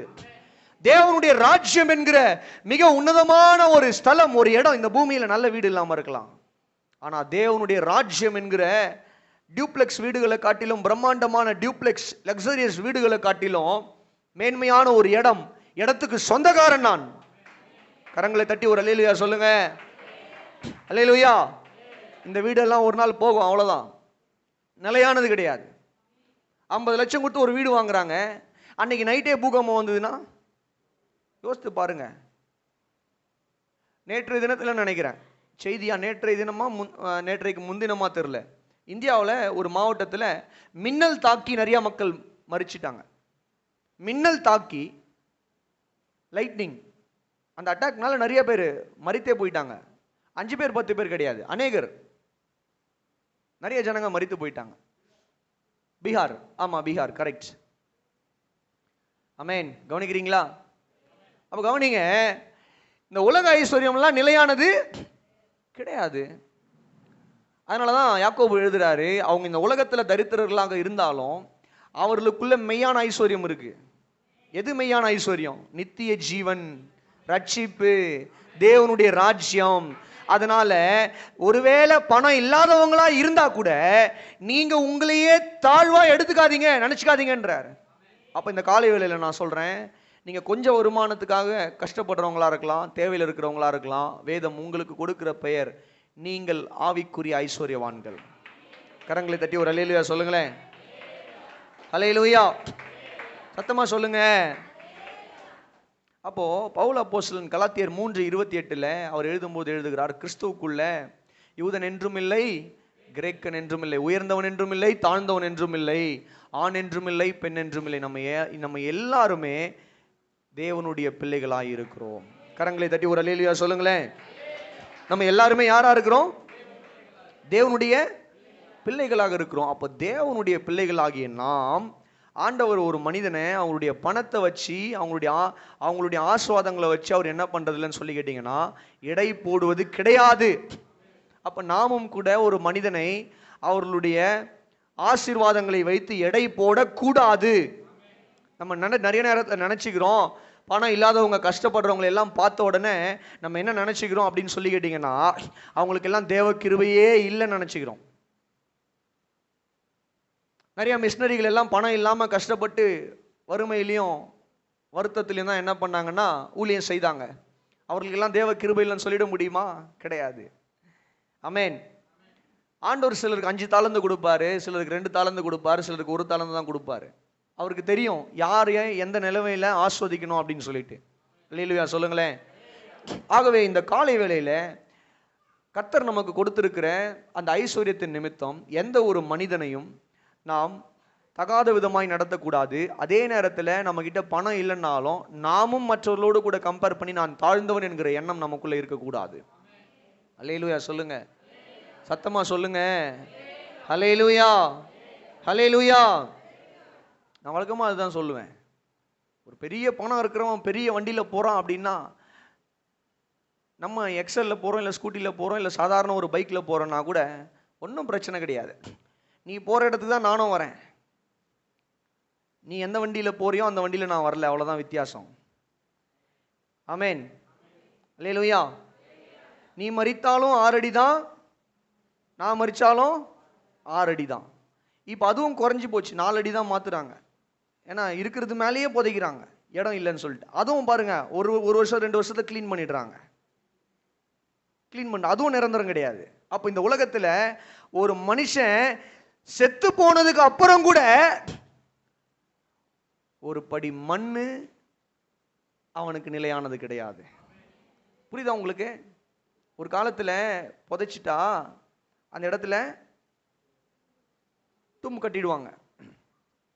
ஒரு சமாதி, கல்லறை, தூம்பில் கல்லறை கட்டிடுவாங்க. இன்னைக்கு நீங்க பார்த்தீங்கன்னா நிறைய இடுகாடுகளில் புதைச்சியா கல்லறை கட்டக்கூடாதுன்னு சொல்றாங்க. ஏன் கட்டக்கூடாதுன்னு சொல்றாங்க? இடம் இல்லை, மக்கள் தொகை பெருகிடுச்சு, இடம் இல்லை. அதனால என்ன சொல்றாங்கன்னு சொல்லி கேட்டீங்கன்னா, புதைச்சி அப்படியே விட்டுடணும். ஏன் அப்படியே விட்டுடணும்னா, குறிப்பிட்ட வருஷத்துக்கு ஒரு தடவை என்ன பண்றாங்கன்னா ஜேசிபியை கொண்டு வந்து மொத்த இடத்தையும் என்ன பண்றாங்கன்னா பிச்சு கலரி போடுறாங்க. அப்போ நான் என்ன சொல்ல வரேன்னா, மனுஷன் உயிரோடு இருக்கும்போது எவ்வளோ அதிபதியாக வேணா இருக்கலாம், மரித்த பின்பு அந்த மனுஷனுக்கு புதைச்ச இடம் கூட நிரந்தரம் இல்லை. இந்த காலை வேளையில் பிரியமானவர்களே, அப்படிப்பட்ட ஒரு வாழ்க்கையை வாழ்ந்துட்டு இருக்கிற நாம, கர்த்தர் நமக்கு பணம் கொடுத்துருக்கிறாருன்னும் போது அது ஆண்டவருடைய கிருபை தான். அல்லேலூயா. நான் சொல்கிறேன், பணம் தப்பு கிடையாது, பணம் நல்லது தான். 7 வாரம் பிரசங்கம் பண்ணிட்டேன், திரும்ப நான் அதை சொல்லணும்னு அவசியம் கிடையாது. பணத்தை குறித்து தானே நிறைய விஷயங்கள் சொல்லி கொடுத்தாச்சு. இப்போ கன்க்ளூஷனுக்கு வந்திருக்கிறோம். என்னதான் பணம் நம்ம கையில் இருந்தாலும் அது இந்த பூமிக்குரியது தானே தவிர்த்து அதை நம்ம அங்கே கொண்டு போகிறது கிடையாது. ஆகவே இந்த பண காரியத்தை வைத்து, பணத்தை வச்சு, அந்தஸ்தை வைத்து நாம் மற்ற சக மனிதர்களை ஏளனமாய் நடத்தக்கூடாது என்பதுதான் புதிய ஏற்பாடு நமக்கு போதிக்கிற மிக முக்கியமான ஒரு போதனை. இன்னைக்கு நிறைய கிறிஸ்தவர்களை நாம் பார்த்துருக்கிறேன், சாதாரணமாக இருப்பாங்க. கர்த்தர் அவர்களை ஆசிர்வதித்து உயர்த்த உயர்த்த உயர்த்த உயர்த்த அவர்களுக்குள்ள பெருமையும் கர்வமும் இரக்கமற்ற குணமும் உருவாகிடும். கடைசியில் என்ன மென்டாலிட்டிக்கு வந்துடுவாங்கன்னா, நாங்கள் சம்பாதிச்ச பணம்ன்ற எண்ணம் அவர்களுக்குள்ள வந்துடும். அதனால தான் நான் இந்த ஒரு வசனத்தை எடுத்து அந்த வசனத்திலிருந்து 8 வாரமும், கிட்டத்தட்ட இது 7வது வாரம், 7 வாரமும் ஏன் அதே வசனத்திலிருந்து பிரசங்கத்தை ஆரம்பிக்கிறேன். உபாகமம் 8:17-18 ஆண்டவர் சொல்றாரு, என்னைக்கும் இருதயத்தில் நீ நினைச்சிடாதப்பா உன்னுடைய கை சாமர்த்தியம் தான் இதை செஞ்சுது அப்படின்னு சொல்லிட்டு. இல்லை, உன்னுடைய கைகள் இதை சம்பாதிக்கிறதுக்கான பலனையும் கிருபையும் கொடுக்கிறவர் நான். கரங்களை தட்டி உயர்த்தி ஒரு அல்லேலூயா சொல்லுங்க. ஆனால் நிறைய நேரத்தில் மனிதர்கள் அவங்க என்ன தேவனுக்கு விரோதமாகவே பெருமை உள்ளவர்களாய் மாறிவிடுகிறார்கள். பணம் பெருகின உடனே நான் சம்பாதிச்ச பணம், நான் சேர்த்து வச்ச பணம், என்னுடைய பணம் அப்படின்னு சொல்லி அவர்களுக்குள்ள அந்த கர்வமும் அந்த இரக்கமற்ற தன்மையும் இருதயமும் வந்து விடுகிறது நிமித்தம் செல்ஃப் சஃபிஷியன்சி அவங்களுடைய இருதயத்தை ஆக்குப்பை பண்ணிடுது. அதாவது தன்னில் தானே நிறைவடைந்து கொள்ளுதல், நான் நான் நான் என்கிற அந்த சுயநலம் அவர்களுக்குள்ள வந்து விடுவதனால அது கர்த்தருக்கு விரோதமான ஒரு மிகப்பெரிய ஒரு பாவமாய் மாறுகிறது. ஆமென். அல்லேலூயா. அதனால் இந்த காலை வேளையில் நம்ம என்ன பண்ணக்கூடாதுன்னு சொல்லி கேட்டிங்கன்னா, பவுல் எழுதுறாரு, ஐஸ்வர்யம் உள்ளவர்கள், எவ்வளோ ஐஸ்வர்யம் வேணா இருக்கட்டும், நீங்கள் 20,000 சம்பளம் வாங்குறவங்களா இருக்கலாம், 10,000 சம்பளம் வாங்குறவங்களே ஏளனமாக பார்க்கக்கூடாது. 50,000 சம்பளம் வாங்குறவங்க, 25,000 சம்பளம் வாங்குறவங்கள ஏளனமாக பார்க்கக்கூடாது. 1 லட்சம் சம்பாதிக்கிறவங்க 30,000 40,000 70,000 சம்பாதிக்கிறவங்களை ஏளனமாக பார்க்கக்கூடாது. சொந்த வீடு இருக்கிறவங்க வாடகை வீட்டில் இருக்கிறவங்களை ஏளனமாய் அற்பமாய் நினைக்கக்கூடாது. நல்ல வஸ்திரம் உடுத்தி கொண்டிருக்கிறவர்கள் சரியில்லாத வஸ்திரத்தை உடுத்தி இருக்கிறவர்களை பார்த்து ஏளனமாய் பேசக்கூடாது, நடத்தக்கூடாது. ஆமென். நிறைய நகை போட்டுக்கிட்டு இருக்கிறவங்க நகை இல்லாதவங்களை பார்த்து ஏளனமாய் நடத்தக்கூடாது. அல்லேலூயா சொல்லுங்க. அது யாராக இருந்தாலும், மனம் திரும்பினவனா இருக்கலாம், மனம் திரும்பாதவனா இருக்கலாம், யாரையுமே அப்படி நடத்தக்கூடாது. அல்லேலூயா சொல்லுங்க. அதே நேரத்தில் பணம் இல்லாதவங்களும் நாம என்ன பண்ணக்கூடாதுன்னா, நான் தரித்திரன், பிச்சைக்காரன், ஏழை, ஒன்றும் இல்லாதவன், உருப்பிடாதவன், தொடப்ப கட்டை, குப்பையில் இருக்கிறதுக்கு தான் லாக்கி, குப்பை தொட்டில் இருக்கிறவன், இந்த மாதிரிலாம் நம்மளை நம்பவே என்ன பண்ணக்கூடாதுன்னா தாழ்த்தி கொள்ளுவோமானால் உனக்கு கர்த்தர் கொடுத்திருக்கிற ரட்சிப்பையும் நித்திய ஜீவனையும் தேவனுடைய ராஜ்யம் என்கிற மகா மேன்மையான ஆசீர்வாதத்தையும் மட்டுப்படுத்துறீங்கன்னு அர்த்தம். அல்லேலூயா, சத்தமா சொல்லுங்க. அல்லேலூயா. கர்த்தர் நல்லவராக இருக்கிறார். ஆமென். இரண்டாவதாக, ஆண்டவருடைய பரிசுத்தமான நாமத்திற்கு மகிமை உண்டாவதாக. 17வது வசனத்தை மறுபடியும் வாசிக்க கேட்போம். 1 தீமோத்தேயு 6வது அதிகாரத்தின் 17வது வசனம். இவ்வுலகத்திலே ஐஸ்வர்யம் உள்ளவர்கள் இருமாப்பான சிந்தி உள்ளவர்களாக இராமலும், அந்த வார்த்தை கவனிங்க, நிலையற்ற ஐஸ்வர்யத்தின் மேல் நம்பிக்கை வையாமலும் நாம் அனுபவிக்கிறதற்கு சகலவித நன்மைகளை நமக்கு சம்பூர்ணமாய் கொடுக்கிற ஜீவனுள்ள தேவன் மேல் நம்பிக்கை வைக்கவும். ஆமென். என்ன எழுதுறாரு பவுல் அப்போஸ்தலன்? நிலையற்ற ஐஸ்வர்யத்தின் மீது நம்பிக்கை வையாமல் தேவன் மீது நம்பிக்கை வைக்கணுமா? அல்லேலூயா சொல்லுங்க. ஆமென். அப்படின்னா என்ன அர்த்தம்? இதை நான் முதல் வாரத்திலே நான் பேசியிருக்கிறேன், ஆனாலும் இதை நினைவுபடுத்தி கன்க்ளூஷன்ல இதுதான் முக்கியம். பணத்தை குறித்துதான முடிவுரையில் இதெல்லாம் ரொம்ப முக்கியமான விஷயம். அதனால் அங்கே நான் விட்டதெல்லாம் இங்கே ஆட் பண்ண போகிறேன். கர்த்தர் உங்களை ஆசீர்வதிப்பாராக. ஆமென். பவுல் என்ன சொல்றாரு? நல்லா கவனிங்க. நிலையற்ற ஐஸ்வர்யத்தின் மீது நம்பிக்கையை வைக்க வேண்டாம். அதை முதல்ல பார்த்து, நிலையற்ற ஐஸ்வர்யம் முதல்ல நிலையானதா? இந்த ஐஸ்வர்யம் ஒரு மனிதனோடு கூட கடைசி காலம் வரைக்கும் வருமா? வாசிக்கலாம் ஒரு வசனம், நீதிமொழிகள் 23வது அதிகாரம் 4வது வசனம் 5வது வசனம். நீதிமொழிகள் 23வது அதிகாரத்தின் அந்த வார்த்தை கவனிங்க. ஐஸ்வர்யவானாக வேண்டும் என்று இல்லாமற் போகும் பொருள் மேல் உன் கண்களை பறக்க விடுவானேன். அது கழுகுகளைப் போல சிறகுகளை தனக்கு உண்டு பண்ணி கொண்டு ஆகாய மார்க்கமாய் பறந்து போகும். ஒரு அல்லேலூயா சொல்லுங்களேன். ஞானி இந்த இடத்துல என்ன சொல்ல வராரு கவனிக்கிறீங்களா? என்ன சொல்ல வராருன்னா, இல்லாமல் போகும் பொருள் மீது உன்னுடைய கண்களை வைக்காத. உன்னுடைய மனது இல்லாம போற ஒரு பொருட்கள் மீது இருக்க வேணாம். அந்த இல்லாம போற ஒரு பொருள் என்னன்னா, அதுக்கு முன்னாடி வசனத்தில் ஆரம்பிக்கிற சப்ஜெக்ட் ஐஸ்வர்யம். இந்த ஐஸ்வர்யம் எந்த ஒரு மனிதனுக்குமே, நல்லா கவனிங்க, அது கடைசி வரை கூட வருவதில்லை. நான் ஊழியம் செஞ்சுட்டு இருக்க இந்த இடத்துல பாஸ்டர் அடிக்கடிக்கு ஒரு பாட்டு பாடுவார். கடைசி வரை கூட வருவார் இயேசு ஒருவரே. ஏற்கனவே சொல்லியிருக்கேன் நான். தெரியுமா அந்த பாட்டு யாருக்காவது? அவர் கட்டளைப்படி நடந்து வந்தால் மோட்சம் தருவாரே. கடைசி வரை கூட வருபவர். நினைச்சிட்டு இருக்கிறோம் கடைசி வரைக்கும் பணம் நம்மளை காப்பாற்றும். இங்க வசனம் சொல்லுது, பக்தன் எழுதுறாரு, அது என்ன பண்ணுமா, கழுகுகளை போல சிறகுகளை தனக்கு உண்டு பண்ணி கொண்டு. இந்த கழுகு எப்படி கண்மலையில் உட்கார்ந்து பெரிய அந்த இடங்கள் எல்லாம் உட்கார்ந்து தன்னுடைய சிறகை ரெனோவேட் பண்ணிட்டு புதுப்பிச்ச உடனே பறந்து போயிடுதோம் அந்த இடத்துல இருந்து. அதே மாதிரி பணம் ஒரு நாள் ஒரு மனிதனை விட்டு பறந்து போகலாம். அது எப்படிங்க பறந்து போவோம், என் பணம் என்னை விட்டு அப்படின்னு கேட்குறீங்களா? என்னென்ன வழிகள் எல்லாம் பணம் போலான்றதை சொல்கிறேன் கேளுங்க. கர்த்தர் நாமத்துக்கு மகிமை உண்டாவதாக. ஒரே ஒரு தவறான ஒரு முடிவு, ஒரே ஒரு தவறான முடிவு நம்முடைய வாழ்க்கையில் நம்ம எடுக்கிற சில தவறான முடிவுகள், தப்பான ஒரு இடத்துல போய் நம்முடைய பிள்ளைங்களை காலேஜில் சேர்த்துட்டு ஒரு 10 லட்சம் ஃபீஸ் கட்டிடுறீங்க. இப்போ அவங்க நான் போகவே மாட்டேன்றான், நாங்கள் படிக்கவே மாட்டேன்றான். சரிடா என் பிள்ளை நல்லா இருந்தால் போதும், டிசி வாங்கிட்டு வந்துடுவோம், வேறு காலேஜில் சேர்த்தோம். 10 லட்சத்தை வாங்க முடியுமா சொல்லுங்க? எந்த காலேஜ்னா கொடுப்பானா? ஸ்கூலில் கொடுப்பாங்களா?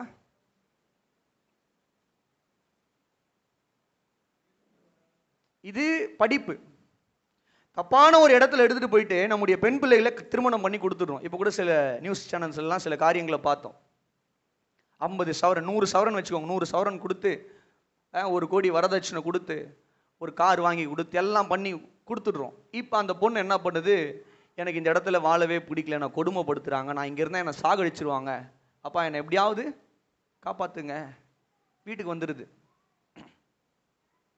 இப்போது மாப்பிள்ளை வீட்டில் இருந்து கொடுத்த 100 சவரனை திரும்ப வாங்கிட முடியுமா சொல்லுங்க? வாங்கிட முடியுமா? முடியாது. அவ்வளோ சுலபமாக வாங்க முடியாது. அவ்வளோ சுலபமாக வாங்க முடியாது. One wrong decision. திடீர்னு ஒரு மெசேஜ் வருது, இந்த லிங்கை கிளிக் பண்ணி நீங்கள் உள்ளே போய் உங்கள் நேமு, அட்ரஸ், இமெயில் ஐடிலாம் ஃபில் பண்ணி ஓடிபி நீங்கள் என்டர் பண்ணுவீங்கன்னா உங்கள் அக்கௌண்ட்டில் 1 லட்சம் வரும். நமக்கு பேராசை, ஆஹா ஆண்டவர் இன்னைக்கு பணத்தை கொடுத்து பிரசங்கம் பண்ணாரே, வானத்தின் பலகணிகளை திறந்து கொட்டாரு போல இருக்கிறா, டோய் நமக்கு லிங்கை கிளிக் பண்ணு, உள்ளே போனால் முடிஞ்சிடும் கதை. இன்னைக்கு நிறைய அந்த மாதிரி சைபர் கிரிமினல் வேலைகள் நிறைய நடக்குதான். 2-3 நாள் முன்பதாக கூட ஒரு நியூஸ் ஒன்று பார்த்தேன். ஒரு அம்மா என்ன பண்ணுறாங்கன்னா, ஒரு ஸ்கேம்.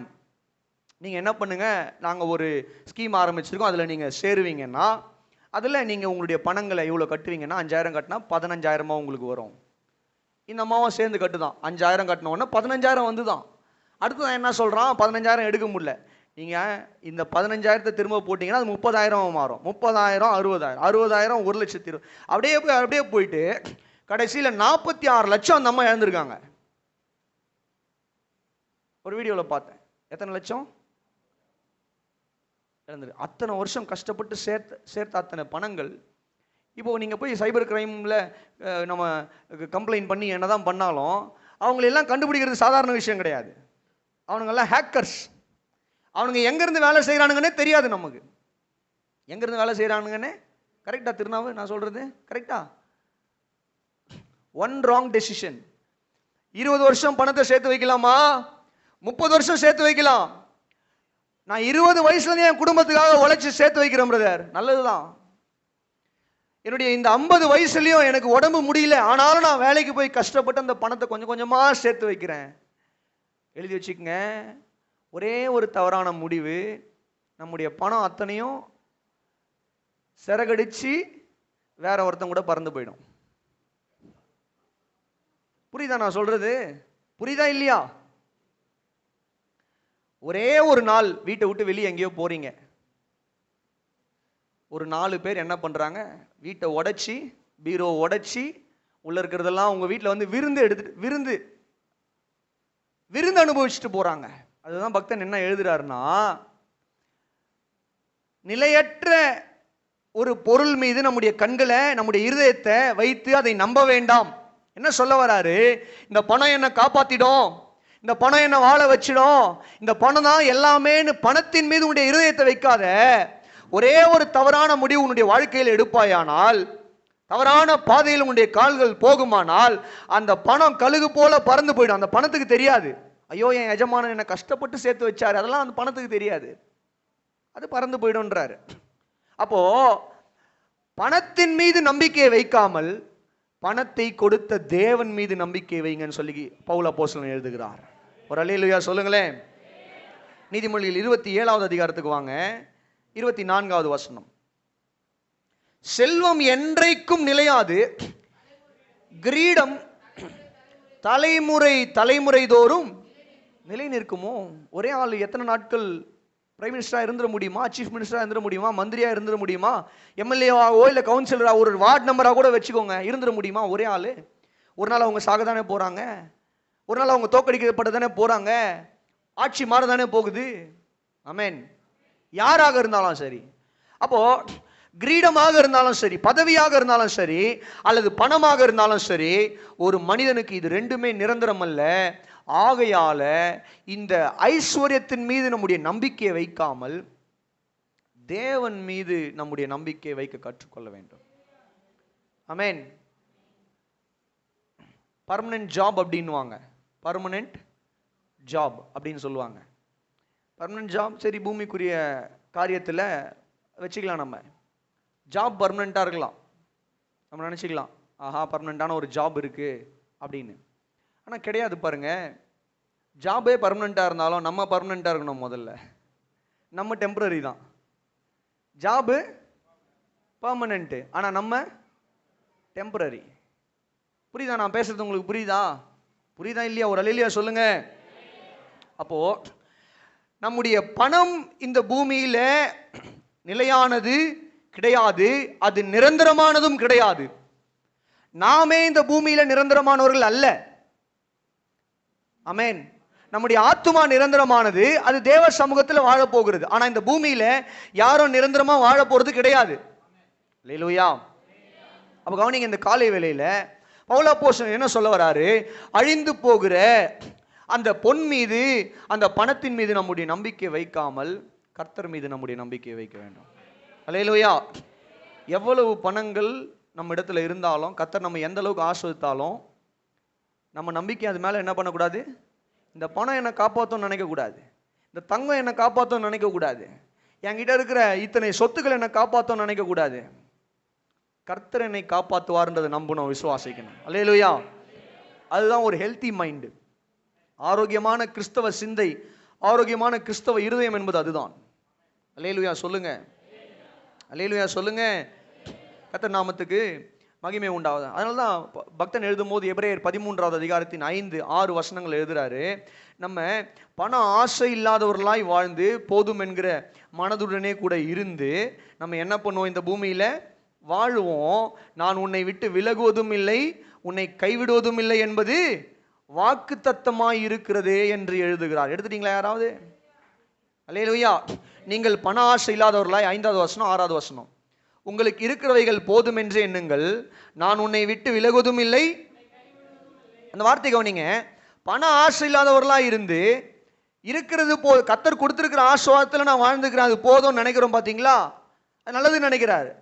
ஏன் எழுதுறாரு? ஏன்னா அந்த பணம் அது நிரந்தரமானது கிடையாது, ஆனால் கர்த்தர் நிரந்தரமானவர். கரங்களை தட்டி ஒரு அல்லேலூயா சொல்லுங்க. ஒரு அம்மாவுக்கு தான் பிரசங்கம் புரியுதா என்னன்னு தெரியல, வேற யாரும் கையை தட்ட மாட்டீங்க. அல்லேலூயா. என்ன எழுதுறாரு பக்தன் பவுல்? பண ஆசை இல்லாம வாழுங்கப்பா. ஏன்னா பணம் நிரந்தரம் கிடையாது, கர்த்தர் ஆனா எல்லா காலத்திலும் நம்ம கூட இருக்கிறவர். அல்லேலூயா. சத்தமா சொல்லுங்க. காசு இன்னைக்கு இருக்கும், நாளைக்கு இருக்காது, நாளைக்கு இருக்கலாம், நாளன்னைக்கு இல்லாமல் போகலாம், ஆனால் கர்த்தர் என்னாலும் நம்மோடு கூட இருக்கிறார். கரங்களை தட்டி ஒரு அல்லேலூயா சொல்லுங்க. அல்லேலூயா. ஆண்டவர் நாமத்துக்கு மகிமை உண்டாவதாக. அப்போ கவனிங்க, பணத்தை குறித்து நான் தப்பாக பிரசங்கம் பண்ணல, பணத்தை குறித்து கரெக்டாக பிரசங்கம் பண்ணிட்டு இருக்கேன். 7 வாரம் பார்த்தோம், என்னெல்லாம் செய்யணும், எப்படியெல்லாம் சம்பாதிக்கணும், எப்படியெல்லாம் சம்பாதிக்கக்கூடாது, என்னெல்லாம் பண்ணக்கூடாது, சம்பாதிக்கிறது எப்படியெல்லாம் சேர்த்து வைக்கணும், எப்படியெல்லாம் செலவு பண்ணணுன்ற வரைக்கும் பார்த்துட்டோம் எல்லாத்தையும். ஆனால் ஆவிக்குரிய ரீதியில் இந்த பணத்தை குறித்து கடைசியாக நமக்கு இருக்க வேண்டிய ஒரு கண்ணோட்டம் என்ன? இந்த பணத்தை நம்ம நம்பாம கர்த்தரை நம்ப கற்றுக்கொள்ள வேண்டும். பணத்தை நம்பும்போது என்ன நடக்குது அப்படின்னு சொல்லி கேட்டீங்கன்னா, நல்லா கவனிங்க. ஆண்டவர் சொன்னார் மத்தேயு 6:24 எழுதிக்கோங்க. மத்தேயு 6:24 நீங்கள் குறிக்கிறவர்களுக்காக நான் சொல்லுகிறேன். பணத்தை நம்பும் பொழுது நாம் தேவனுக்கு பதிலாக பணத்தை கடவுளா மாத்துறோம். தேவனுக்கு பதிலாக யாரை கடவுளா மாத்துறோம்? சரி, நம்முடைய தேவன் யாரு? கர்த்தராகிய இயேசு கிறிஸ்து, சர்வ வல்ல தேவன், அண்ட சராசரங்களை படைத்தவர், நமக்காக மனித அவதாரம் எடுத்து பிதாவினுடைய உன்னத ஸ்தானத்திலிருந்து, வலது பார்சத்திலிருந்து இறங்கி வந்து நமக்காக மனித அவதாரம் எடுத்து மரித்து, அவர் தான் நம்ம என்ன பண்றோம்? சொந்த ரட்சகராக ஏற்றுக்கொண்டு அந்த திரியேக தேவனை கடவுளாக ஏற்றுக்கிட்டு விசுவாசிக்கிறோம். ஒரு அல்லேலூயா சொல்லுங்க. ஆண்டவர் சொல்றாரு, ஒருவன் 2 எஜமான்களுக்கு ஊழியம் செய்ய முடியாது. 2 எஜமான்களுக்கு ஊழியம் செய்ய முடியாது. 2 எஜமானுக்கு ஊழியம் செய்வாங்கன்னா ஒருத்தரை ஏமாற்றி ஒருத்தர் இடத்துல தான் உண்மையா இருக்க முடியும். ஆகவே ஒரு எஜமானனை தெரிந்து கொள்ளுங்கள் சொல்லிட்டு ஆண்டவர் சொல்றாரு, ஒருவன் தேவனுக்கும் பணத்துக்கும் ஊழியம் செய்ய முடியாது. அப்படின்னா என்ன அர்த்தம்? ஒரு மனுஷன் நான் தேவனையும் நம்புறேன் பணத்தையும் நம்புறேன்னு சொல்ல முடியாது, தேவனையும் சார்ந்திருக்கிறேன் பணத்தையும் சார்ந்திருக்கிறேன்னு சொல்ல முடியாது. நீ ஏதாவது ஒன்றை நம்புன்றாரு. அப்போ நம்ம எதை நம்புறோம்? கர்த்தரை நம்புறோம். அல்லேலூயா. பணத்தை நம்ம நம்பல. ஆனா பணத்தை நம்பும் போது நம்ம என்ன பண்றோம் அப்படின்னு சொல்லி கேட்டீங்கன்னா, தேவனை மட்டுப்படுத்தி விட்டு நாம் தேவன் என்கிற எஜமானனை டிவோர்ஸ் பண்ணிட்டு பணம் என்கிற எஜமானன் பின்னாடி போறோம். பணத்தை நம்ம நம்பணும் அப்படின்னா புரியுதா உங்களுக்கு? ஆண்டவர் சொல்றாரு, ஒரு எஜமானனுக்கு தான் ஊழியம் செய்யணும். அப்பனா ஒரு எஜமானன் தான் உங்களுக்கு இருக்கணும், ஒரு கடவுள் தான் உங்களுக்கு இருக்கணும், ஒரு தேவன் தான் உங்களுக்கு இருக்கணும். ஆமென். அல்லேலூயா. அப்போ கவனிங்க, இந்த காலை வேளையில ஒரு மனிதன் பணத்தின் மீது நம்பிக்கை வைக்கும் போது என்ன நடக்குதுன்னா, முதல்ல அந்த மனுஷன் தேவனுக்கு பதிலாக பணத்தை கடவுளா மாத்திடுறான். எதை கடவுளா மாத்திடுறான்? பணத்தை கடவுளா மாத்திடுறான். இன்னைக்கு பணத்தை கடவுளா மாத்தின நிறைய கிறிஸ்தவர்கள் இருக்கிறாங்க. அவர்களுக்கு இயேசு கடவுள் கிடையாது, அவர்களுக்கு பணம் தான் கடவுள். நான் சொல்றேன், நமக்கு இயேசுதான் கடவுள், பணம் கடவுள் கிடையாது. அல்லேலூயா. பணம் இந்த பூமியில ஒரு பொருள், அவ்வளவுதான். அல்லேலூயா. பணம் இந்த பூமியில நமக்கு ஒரு பொருள், அவ்வளவுதான். ஆனால் இயேசுதான் நமக்கு ரட்சகராய், கடவுளாய், தேவனாக இருக்கு. எத்தனை பேர் இந்த வார்த்தையை ஏற்றுக்கிட்டு விசுவாசிச்சு நல்லா ஒரு அல்லேலூயா சொல்லுவீங்க? அல்லேலூயா சொல்லுங்க, சத்தமா சொல்லுங்க. ஒரு மனிதன் பணத்தின் மீது நம்பிக்கை வைக்கும் போது ரெண்டாவது என்ன நடக்குதுன்னு சொல்லி கேட்டீங்கன்னா, இந்த கர்த்தருடைய வசனத்தை அந்த மனுஷன் என்ன பண்றான்னு சொல்லி கேட்டீங்கன்னா, வாக்கு தத்தங்களை அவன் விட்டு விலகுகிறான். இந்த கர்த்தருடைய வசனம் பொய்ன்றதை அவன் என்ன பண்றான்? நம்புறான். எப்படின்னு சொல்றேன், ஆண்டவர் ஒரு உவமையை சொன்னார். என்ன உவமை? விதைக்கிறவன் புறப்பட்டான், சில விதைகள் அங்க இங்க விழுந்தது அப்படின்லாம் சொல்லிட்டு, அதுல ஒரு விதை வந்து எங்க விழுதுன்னா முள்ளுள்ள இடங்கள்ல விழுந்தது. அது வளர்ந்த உடனே அந்த முள்ளு வளர்ந்து என்ன பண்ணுதான், அந்த விதைய நெருக்குது, அந்த செடியை நெருக்குது. அந்த செடியால வளர முடியல. கரெக்டா? இப்ப ஆண்டவர் சொல்றாரு, அந்த செடி, முள்ளுள்ள செடி எதை குறிக்குதுன்னா ஐஸ்வர்யத்தின் மயக்கம். எது? ஐஸ்வர்யம். அப்போ ஒரு மனுஷன் ஐஸ்வர்யத்தை நம்பி, ஐஸ்வர்யத்தின் கவலை, ஐஸ்வர்யத்தின் மயக்கம் அந்த மனிதனுக்குள்ள இருக்குமானால், கர்த்தருடைய வசனம், கர்த்தருடைய வாக்கு தத்துவம் அந்த மனிதனுடைய வாழ்க்கையில அது கிரியை செய்யாது. அந்த மனிதன் கர்த்தருடைய வசனத்தை என்ன பண்றான்னு சொல்லி கேட்டீங்கன்னா அவமதிக்கிறான். புரியுதா உங்களுக்கு? புரிஞ்சவங்க மாத்திரம் ஒரு அல்லேலூயா சொல்லுங்க. So when we trust our money, என்னுடைய பணத்தை நான் நம்பும் பொழுது தேவனை மறுதலிக்கிறேன், தேவனுடைய வார்த்தையை மறுதலிக்கிறேன். வெளிப்படுத்தல் 3வது அதிகாரத்தின் 17வது வசனம் சொல்லுகிறது, வாசிங்க. வெளிப்படுத்தின விசேஷம் 3வது அதிகாரத்தின் 17வது வசனத்தை வாசிக்க கேட்போம். வேகம். நீ நிர்பாக்கியம் உள்ளவனும் பரிதபிக்கப்பட்டவனும் தரித்திரனும் குருடனும் நிர்வாணியுமாய் இருக்கிறதை அறியாமல் நான் ஐஸ்வர்யவான் என்று திரவிய சம்மன் என்று எனக்கு ஒரு குறைவும் இல்லை என்று சொல்லுகிறபடியால் நீ ஐஸ்வர்யனாகும்படிக்கு உன் நிர்வாணமாகிய அவலட்சணம் தோன்றாதபடிக்கு நீ உடுத்திக் கொள்வதற்கு வெண்வஸ்திரங்களையும் என்னிடத்தில் வாங்கிக் கொள்ளவும் உன் கண்களுக்கு கலிகம் போடவும் வேண்டும் என்று உனக்கு ஆலோசனை சொல்லுகிறேன். ஒரு அல்லேலூயா சொல்லுங்களேன், சத்தமா சொல்லுங்க. லவோதிக்கேயா சபைக்கு ஆண்டவர் சொல்லுகிற ஒரு செய்தி, வெளிப்படுத்தல 7 சபைக்கு ஆண்டவர் பேசுறாரு.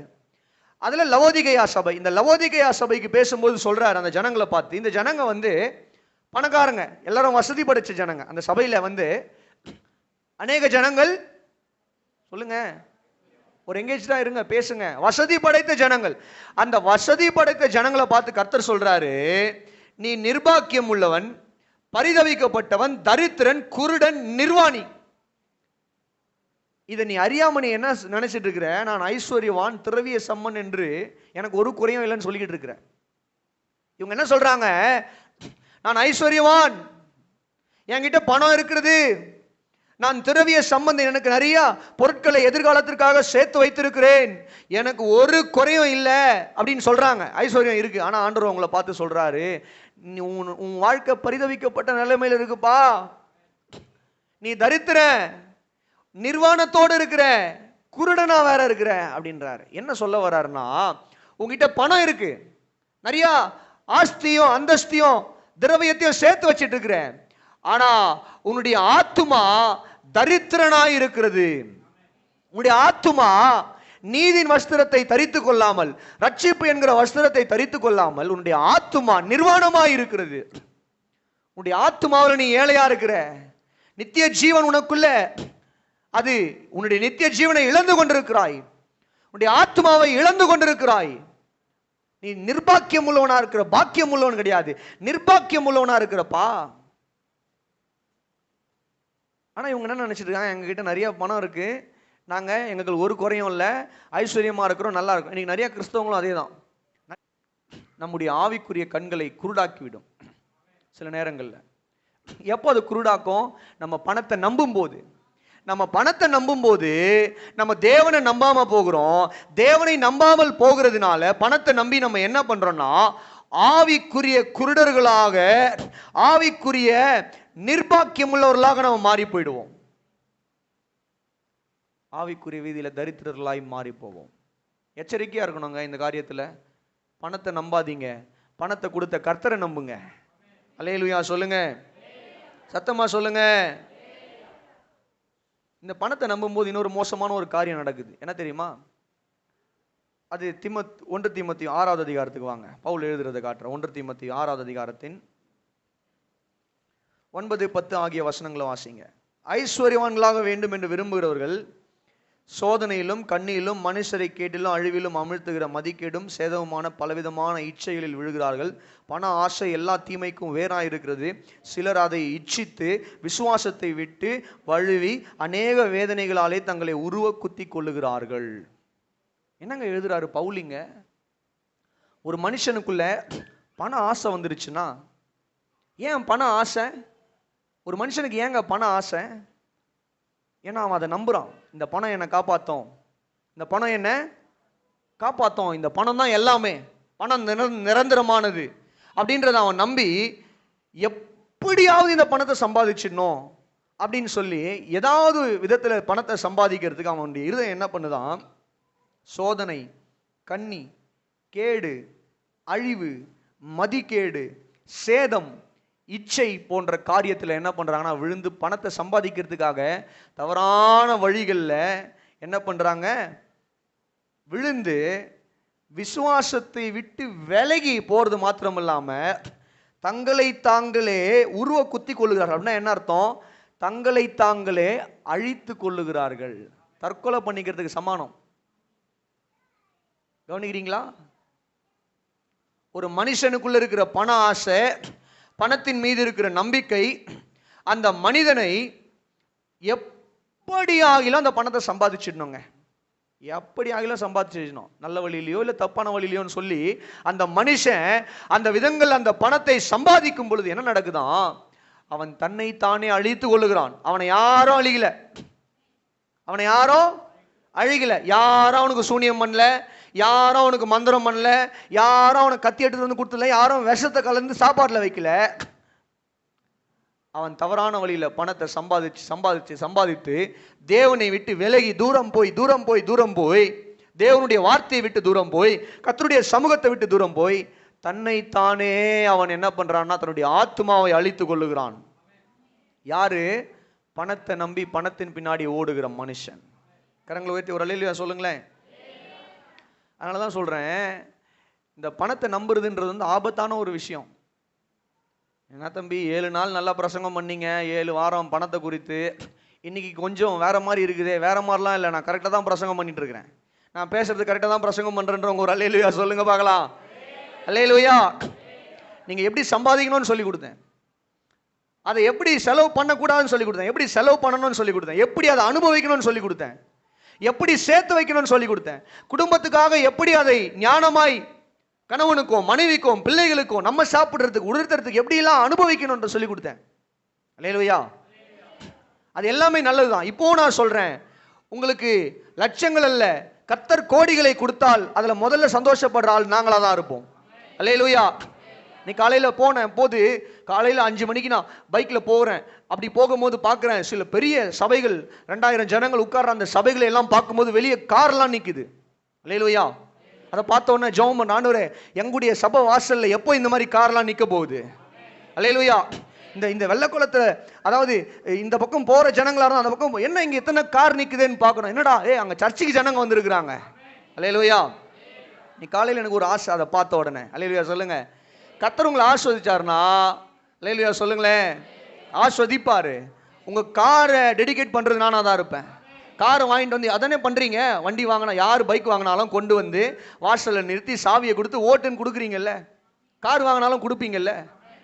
ஒரு நம்ம சபையில் ஒருத்தவங்க கார் வாங்கினாங்க, நேராக கொண்டு வந்து நிறுத்தி ஒரு ரவுண்டு ஓட்டுங்கன்னு சொல்லி அந்த காரை ஓட்டு வந்து கொடுத்தேன். ஒரு அல்லேலூயா சொல்லுங்க, சத்தமாக சொல்லுங்க. எங்களுக்கு சந்தோஷம், பாக்கியம். ஆமேன். ஆனால் நம்ம பணத்தை நம்பல, காரை நம்பல, பைக்கை நம்பல, தங்கத்தை நம்பல, அதை கொடுத்த கர்த்தரை நம்புறோம். கரங்களை உயர்த்தி தட்டி ஒரு அல்லேலூயா சொல்லுங்க. ஹல்லேலூயா, ஹல்லேலூயா. ஏன் இந்த பணம் நம்பும் பொழுது தேவனை மறுதலித்து பணத்தை தேவனா மாத்திடுறோம், கர்த்தருடைய வார்த்தையை மறுதலிக்கிறோம், ஆவிக்குரிய குருடர்களாய் மாறி போகிறோம். விசுவாசத்தை விட்டே விலகி போடுறோம். இந்த பணத்தை ஒரு மனுஷன் நம்பும் பொழுது. பணத்தை அனுபவிக்க கற்றுக்கொள்ளுங்க, அதை சேர்த்து வைக்க கற்றுக்கொள்ளுங்க, ஆனால் அதை நம்பாதீங்க. அல்லேலூயா. எல்லாம் ஒரு அல்லேலூயா சொல்லுங்க, சத்தமாக தான் சொல்லுங்களேன். ஏன்னா நிறைய பணக்காரங்க இருக்கிறாங்கங்க, they are in deep depression, they have a lot of money, crores of money, பல கோடி வச்சிருக்கிறாங்க, ஆனால் வாழ்றதுக்கு கூட மனைவி இல்லை.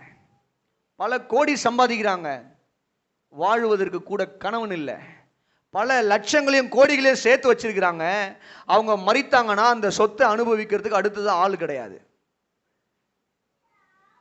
பல லட்சங்களையும் கோடிகளையும் சம்பாதிக்கிறாங்க நிறைய இந்த உலகத்து பணக்கார மனிதர்கள். குடும்பத்தில் சமாதானம் இல்லை, குடும்பத்தில் நிம்மதி இல்லை, குடும்பத்தில் ஆறுதல் இல்லை, மகிழ்ச்சி இல்லை, பிரிவினைகள், குடும்பத்தில் பிரிஞ்சிருக்கிறாங்க. பிள்ளைகள் ஒரு பக்கம், கணவன் ஒரு பக்கம், மனைவி ஒரு பக்கம், தாய் தகப்பன் ஒரு பக்கம், சகோதர சகோதரிகள் ஒரு பக்கம் பிரிஞ்சிருக்கிறாங்க. யாரோ வேலைக்கு வருகிற மனிதர்கள் தான் வந்து இவங்களை பார்த்துக்கிறாங்க. பணக்காரர்களுடைய வாழ்க்கை அப்படிதான் இருக்கு. நிறைய பணக்காரர்களுடைய வாழ்க்கை, நமக்கு தலைவலின்னா டீ போட்டு கொடுக்கறதுக்கு அம்மா இருக்கிறாங்க, அக்கா தங்கச்சி இருக்கிறாங்க, கூட பிறந்த அண்ணன் தம்பி யாரோ ஒருத்தவங்க வீட்டில் இருக்கிறாங்க, மனைவியோ யாரோ ஒருத்தவங்க இருக்கிறாங்க இல்லையா. நிறைய பணக்காரங்களுக்கு அவங்கள பார்த்துக்கிறதுக்கு ஆட்களே இல்லைங்க, ஆட்களே இல்லை.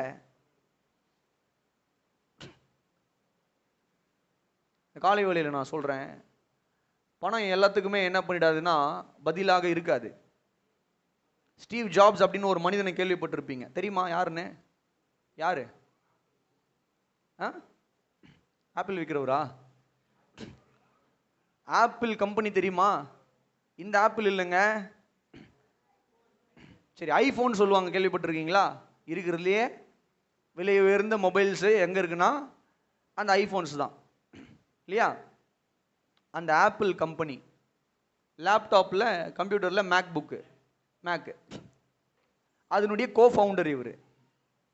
எவ்வளோ பணக்காரர். அவர் வந்து ஒரு கேன்சர் வியாதி வந்து மரித்து போனார். அவர் வந்து ஒரு கேன்சர் வியாதி வந்து உலகத்தில் பணக்கார பட்டியல்கள் அவரும் ஒருத்தருங்க. அவ்வளவு கோடி பணம் ஒரு மனிதனுடைய கேன்சர்லேருந்து ஒரு மனிதனை பாதுகாத்துதா? இல்லை. நாட் ஓன்லி ஸ்டீவ் ஜாப்ஸ், இன்னும் அநேக பணக்கார மனிதர்களை என்னால் சொல்ல முடியும். எத்தனையோ பணக்கார மனிதர்கள். பணம் வியாதியை குணமாக்கிடுமா? முடியாது. ஆனால் எத்தனையோ வியாதிகளை ஜெபத்தின் மூலமாய் கர்த்தர் குணமாக்கி இருக்கிறார். கரங்களை உயர்த்தியோ தட்டியோ ஒரு அல்லேலூயா சொல்லுங்க. அல்லேலூயா. அடங்காத பிள்ளைகள், விவாகரத்துகள், தனிமைகள், இவைகளுக்கெல்லாம் பணம் ஒரு நாளும் பதிலாக இருக்க முடியாது. பணம் இது ஒரு நாளும் பதிலாக சொல்லுங்க முடியாது. நிறைய பணம் இருக்குங்க, அதனால என் வீட்டில் இடியே உள்ளாதுன்னு சொல்ல முடியுமா? சொல்லுங்க. என் வீட்டில் நிறைய பணம் வச்சிருக்கிறேன், அதனால என் வீட்டில் இடியே விழாது. ஆனால் இப்படி சொல்லலாம்ல, கர்த்தர் கிருபை இருக்குங்க, வாதை என் கூடாரத்தை அணுகாது, பொல்லாப்பு எனக்கு நேரிடாது. அல்லேலூயா. சொல்ல முடியுமா? எப்படி சொல்ல முடியும்? கர்த்தர் என் கூட இருக்கிறாரு, அதனால நான் பத்திரமா இருப்பேன் அப்படின்னு சொல்ல முடியும். நான் நிறைய பணம் வச்சிருக்கேங்க, நான் பாதுகாப்பாக இருப்பேன் சொல்ல முடியுமா? சொல்லுங்க. அப்போ யார் மேலே நம்பிக்கை வைக்கணும்? அல்லேலூயா. தெரியாது. இடிக்கு தெரியாது, மின்னலுக்கு தெரியாது, பாம்புக்கு தெரியாது. ஆமாம், இவைகளுக்கெல்லாம் தெரியாது. என்ன தெரியாது? நேச்சுரல் டிசாஸ்டர், எர்த்குவேக் வருது. நிறைய பணம் வச்சிருக்கிறேன், எங்கள் பகுதியில் எர்த்குவேக்கே வராது சொல்ல முடியுமா? கிடையாது. நிறைய பணம் வச்சிருக்கிறேன், அதனால் பாகிஸ்தான்காரன் எங்கள் வீட்டிலலாம் குண்டு போட மாட்டான் சொல்ல முடியுமா? முடியாது. அவன் அழிக்கணும்னு நினச்சிட்டான்னா போட்டு தள்ளுறான், எல்லாரையும் போடுவான். பாம்புக்கு தெரியாது பணக்காரனா ஏழையான்னு. அதை போய் நோண்டுனா அது கொத்தும், கடிக்கும். அது குத்துனா விஷம் கிடையாது, கடிச்சா விஷம். கவனிங்க. அப்போ இந்த காலை வேளையில் இப்படிப்பட்ட நேரத்தில் நம்முடைய பணங்கள் நமக்கு இருக்கிறதுனால நான் தப்பிச்சிருவேன்னு நம்ம நினைக்க முடியுமா? முடியாது. ஆனால் சொல்ல முடியும், கர்த்தரின் கூட இருப்பதுனால. அல்லேலூயா. நான் தண்ணீர்கள் மேல் நடந்தாலும் அது என் மேல் புரளாது, நான் அக்கினியில் நடந்தாலும் வேகாது இருப்பேன் சொல்ல முடியும்ல. யாரை வச்சு சொல்ல முடியுது?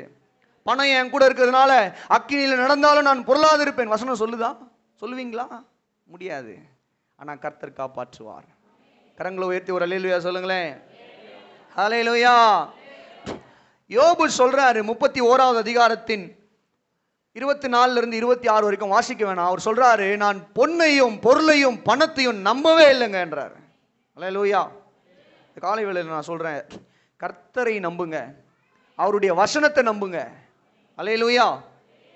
பொன் மீது பொருள் மீது நம்முடைய நம்பிக்கை இருக்க வேணாம், கர்த்தர் மீது நம்முடைய நம்பிக்கை இருக்கட்டும். மற்ற எல்லா காரியங்களையும் அவர் பார்த்துக் கொள்வார். அவர் தான் is the source of blessing. Hallelujah சொல்லுங்களேன். அவர் தாங்க ஆஸ்வதிக்கிறவர், அவர் தான் நிரந்தரமானவர், அவர் மாறாதவர். அல்லேலூயா. அவரே நம்மை ரட்சிக்கிறவர், காப்பாற்றுகிறவர், பூரணமான சமாதானத்தை நமக்கு கொடுக்கிறவர். அல்லேலூயா சொல்லுங்க, சத்தமா சொல்லுங்க. வீட்டில் ஒரு சண்டைங்க, வீட்டில் ஒரு பிரச்சனை, இல்லை குடும்பத்தில் ஒரு பிரச்சனை, என்ன பந்துகள் மத்தியில் பணம் இருக்குது, பிரச்சனை சரியா போயிடுமா? சொல்லுங்க, சரியா போயிடுமா? போகாது. அப்போ என்ன அர்த்தம்? அந்த இடத்துல கர்த்தர் கிரியை செய்யணும், சமாதானத்தை ஆனால் கர்த்தர் இருந்தால் சொல்ல முடியும். நம்மால் ஜெபம் பண்ணலாங்க. பவுல் எழுதுறாரு இல்லையா, எல்லா புத்திக்கும் மேலான தேவ சமாதானம் உங்களுடைய இருதயத்தில் ஆளுகை செய்யும், ஜெபம் பண்ணுன்றாரு. அல்லேலூயா. பணம் கொடுக்காத சமாதானத்தை கர்த்தர் கொடுப்பார். அல்லேலூயா. கர்த்தர் தேவைகளை சந்திப்பார், உண்மையான பாதுகாப்பை கொடுக்கிறவர் கர்த்தர். கரங்களை உயர்த்தி ஒரு அல்லேலூயா சொல்லுங்களேன். அப்போ நம்ம பணத்தை நம்பல, ஆனால் பணத்தை அனுபவிக்க கற்றுக்கொள்ள வேண்டும். அல்லேலூயா. பவுல் இவ்வளையும் சொல்றாரு இல்லையா, வாசிங்க. இப்போ 1 தீமோத்தேயு 6வது அதிகாரத்துக்கு வாங்க,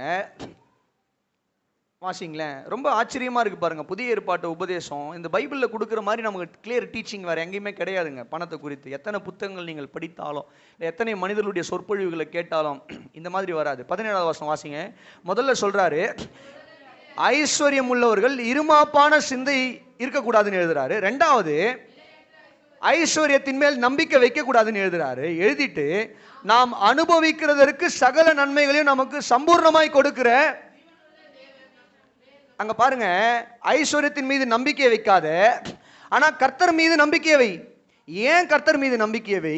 ஏன்னா நம்ம அனுபவிக்கிறதுக்கான அனுகிரகத்தை கொடுக்கிறவர் கர்த்தர் தான். அல்லேலூயா.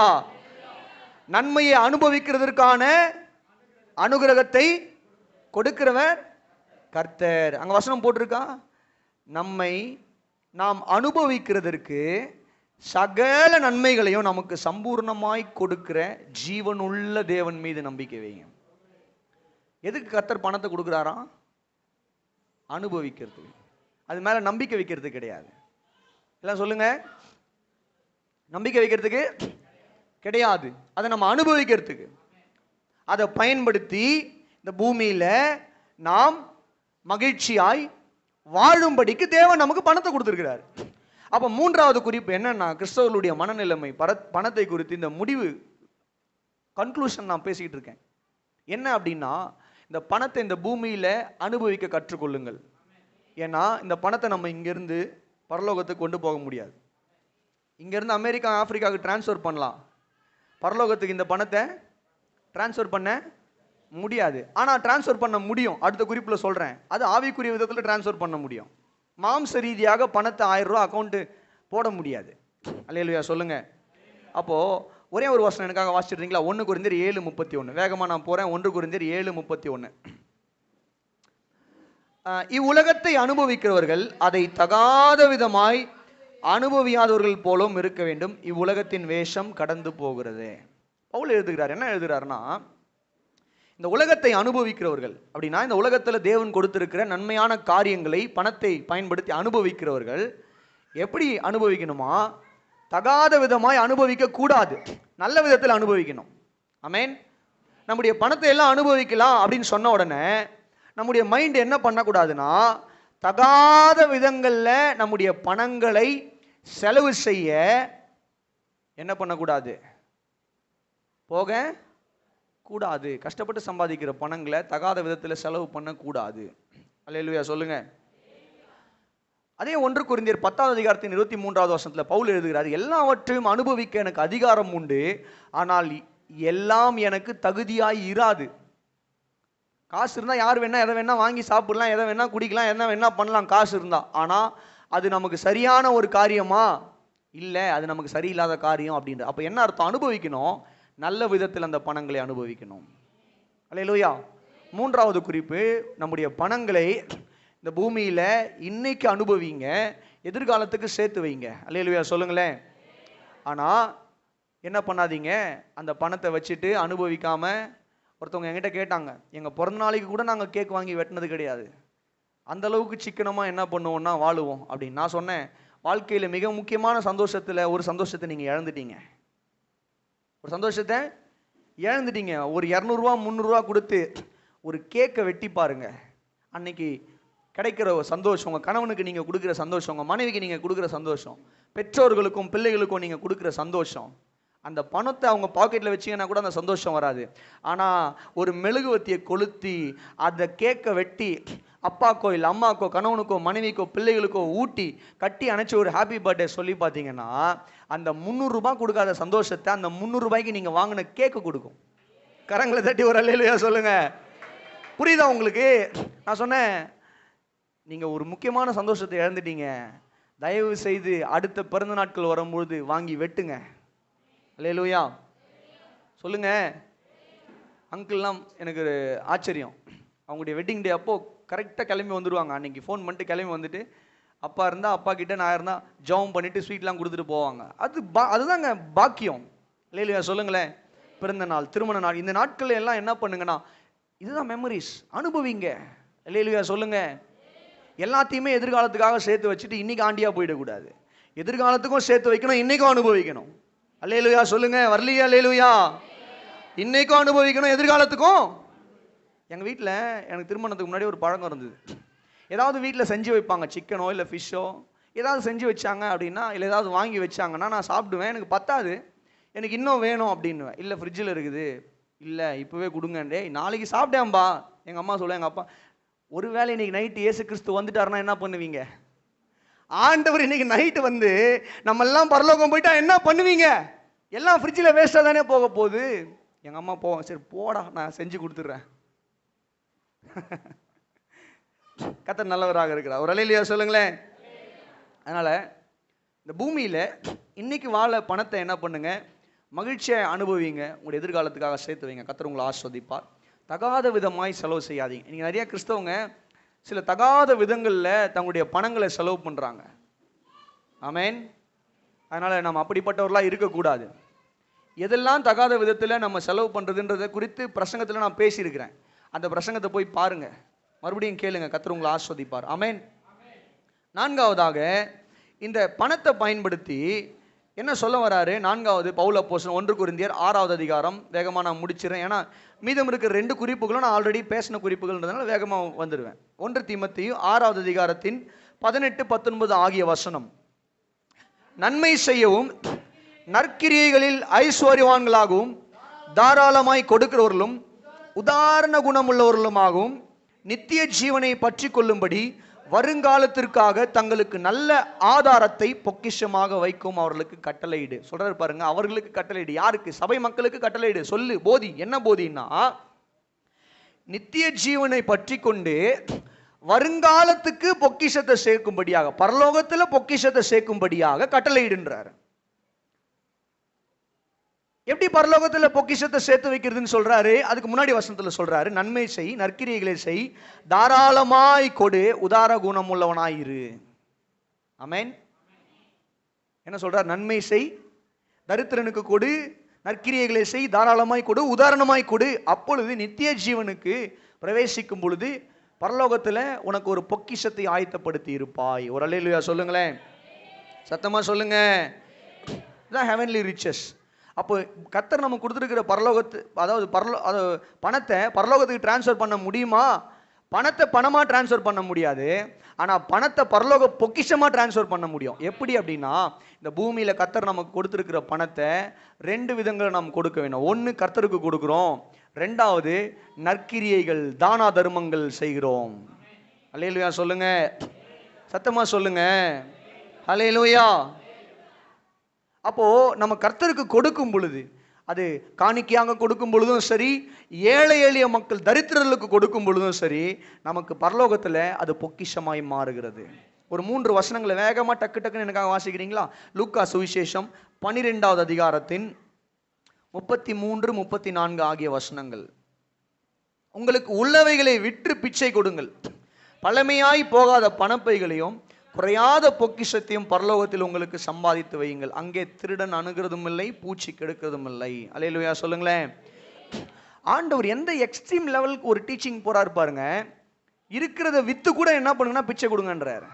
ஒருவேளை நம்மகிட்ட தேவையோட ஒருத்தவங்க வந்திருக்கிறாங்க, அவங்களுடைய தேவையை நம்மளால பூர்த்தி செய்ய முடியல, பணம் இல்லைன்னா உங்ககிட்ட இருக்கிறத வித்தாது என்ன பண்ணுன்னா அவனுடைய தேவையை பூர்த்தி செய்கின்றாரு. நம்ம அந்த அளவுக்கு இன்னும் போகலை.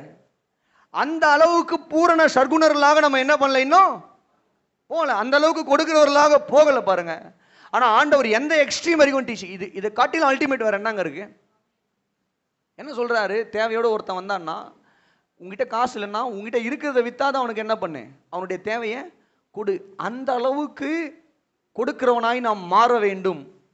ஏன் ஆண்டவர் அதை சொல்றாரு? அப்போ வித்து எல்லாத்தையும் கொடுத்துடலாமா ஏழை எளிய மக்களுக்கே அப்படின்னு சொல்லி கேட்டீங்கன்னா, இல்லை. என்ன சொல்ல வர்றாருன்னா, அந்த அளவுக்கு நம்முடைய இருதயம் ஆயத்தமா இருக்க வேண்டும் கொடுக்கறது இல்லை.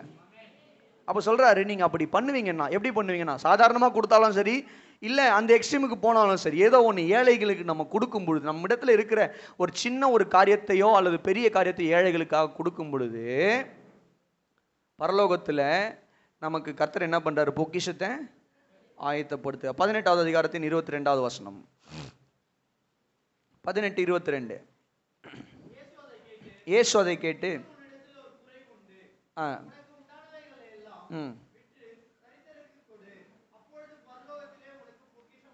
ஆண்டவர் அந்த பணக்காரனை பார்த்து சொல்றாரு, ரிச் யங் ரூலர் இல்லையா, அவனை பார்த்து சொல்றாரு, வித்து எல்லாத்தையும் கொடு, உனக்கு பரலோகத்தில் பொக்கிஷம் உண்டாகும். அவன் போயிட்டான், அவனுக்கு இன்ட்ரெஸ்ட் இல்லை, எனக்கு அதெல்லாம் ஒன்றும் தேவையில்லை அப்படின்னு. 16வது அதிகாரத்தின் 9வது வசனம். லூக்கா 16வது அதிகாரத்தின் 9வது வசனம்.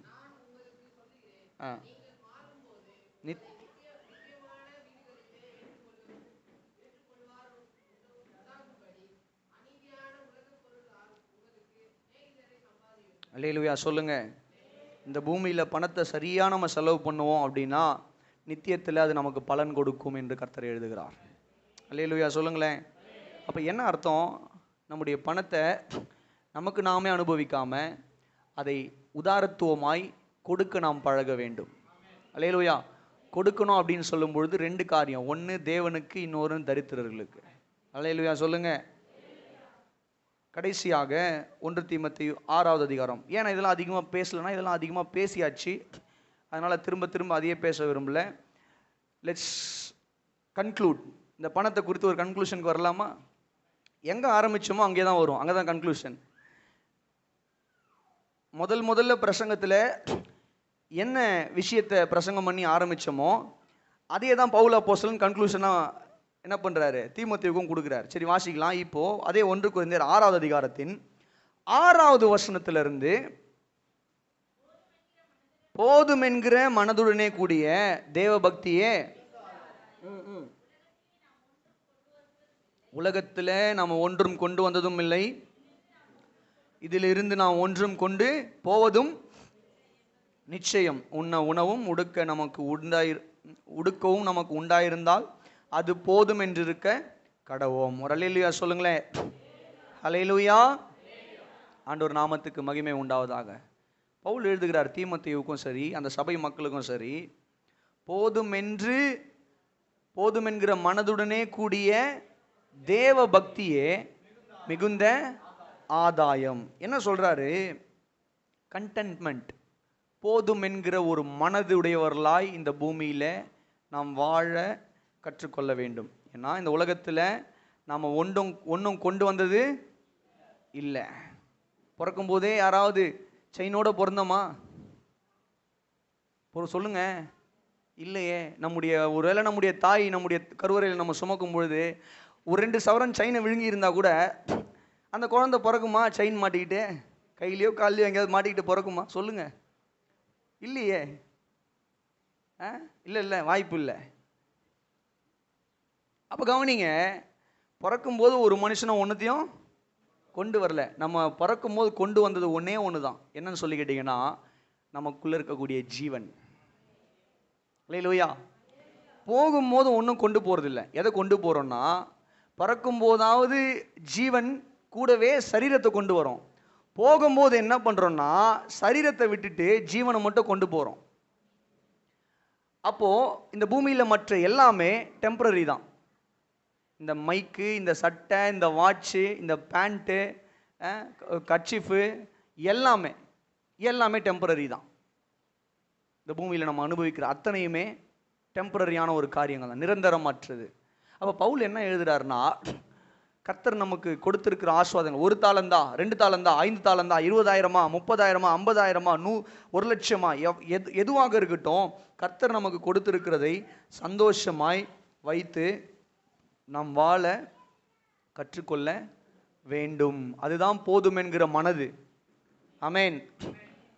அப்போ கவனிங்க, இந்த போதும் என்கிற மனது ஒரு மனுஷனுக்கு it's not come from riches. நான்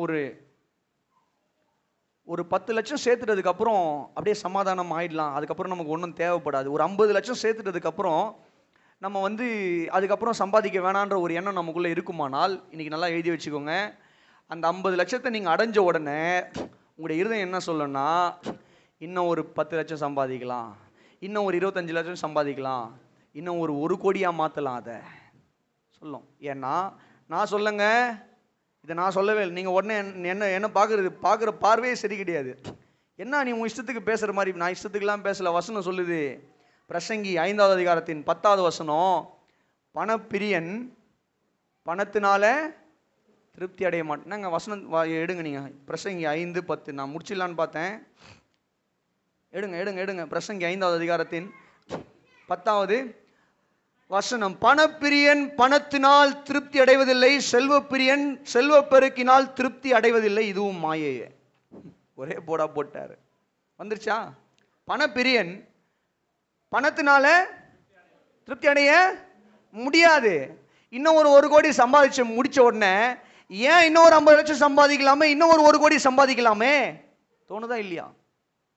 அப்போ பணம் ஒரு மனுஷனுக்கு எப்பவுமே திருப்தியை கொண்டு வராது. அதை நல்லா புரிஞ்சுக்கணும்.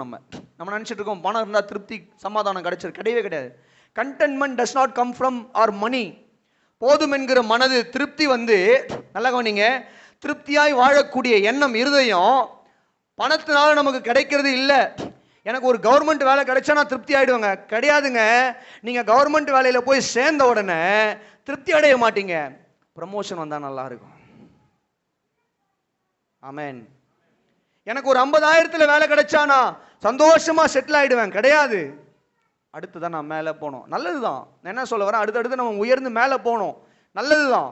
கர்த்தர் நமக்கு வருமானங்களை கொடுக்கணும், நம்ம நிமித்தமா தேவனுடைய ராஜ்யம் பரவணும், அநேகர் போஷிக்கப்படணும், உண்மைதான்.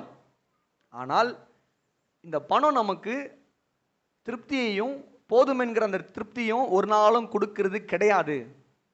அதை நம்ம புரிஞ்சுக்கணும். இந்த பணம் நமக்கு ஒரு நாளும் போதும் என்கிற திருப்திய சொல்லுங்க தராது, கொடுக்காதுங்க.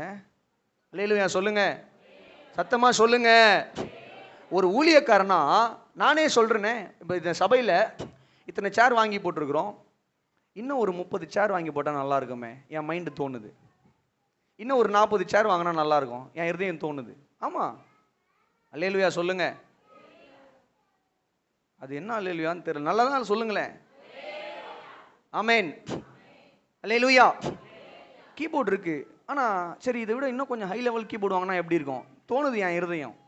இதெல்லாம் கர்த்தர் கொடுத்துருக்கிறாரு, நல்லா இன்னும் இதுவா மாத்தினா எப்படி இருக்கும்?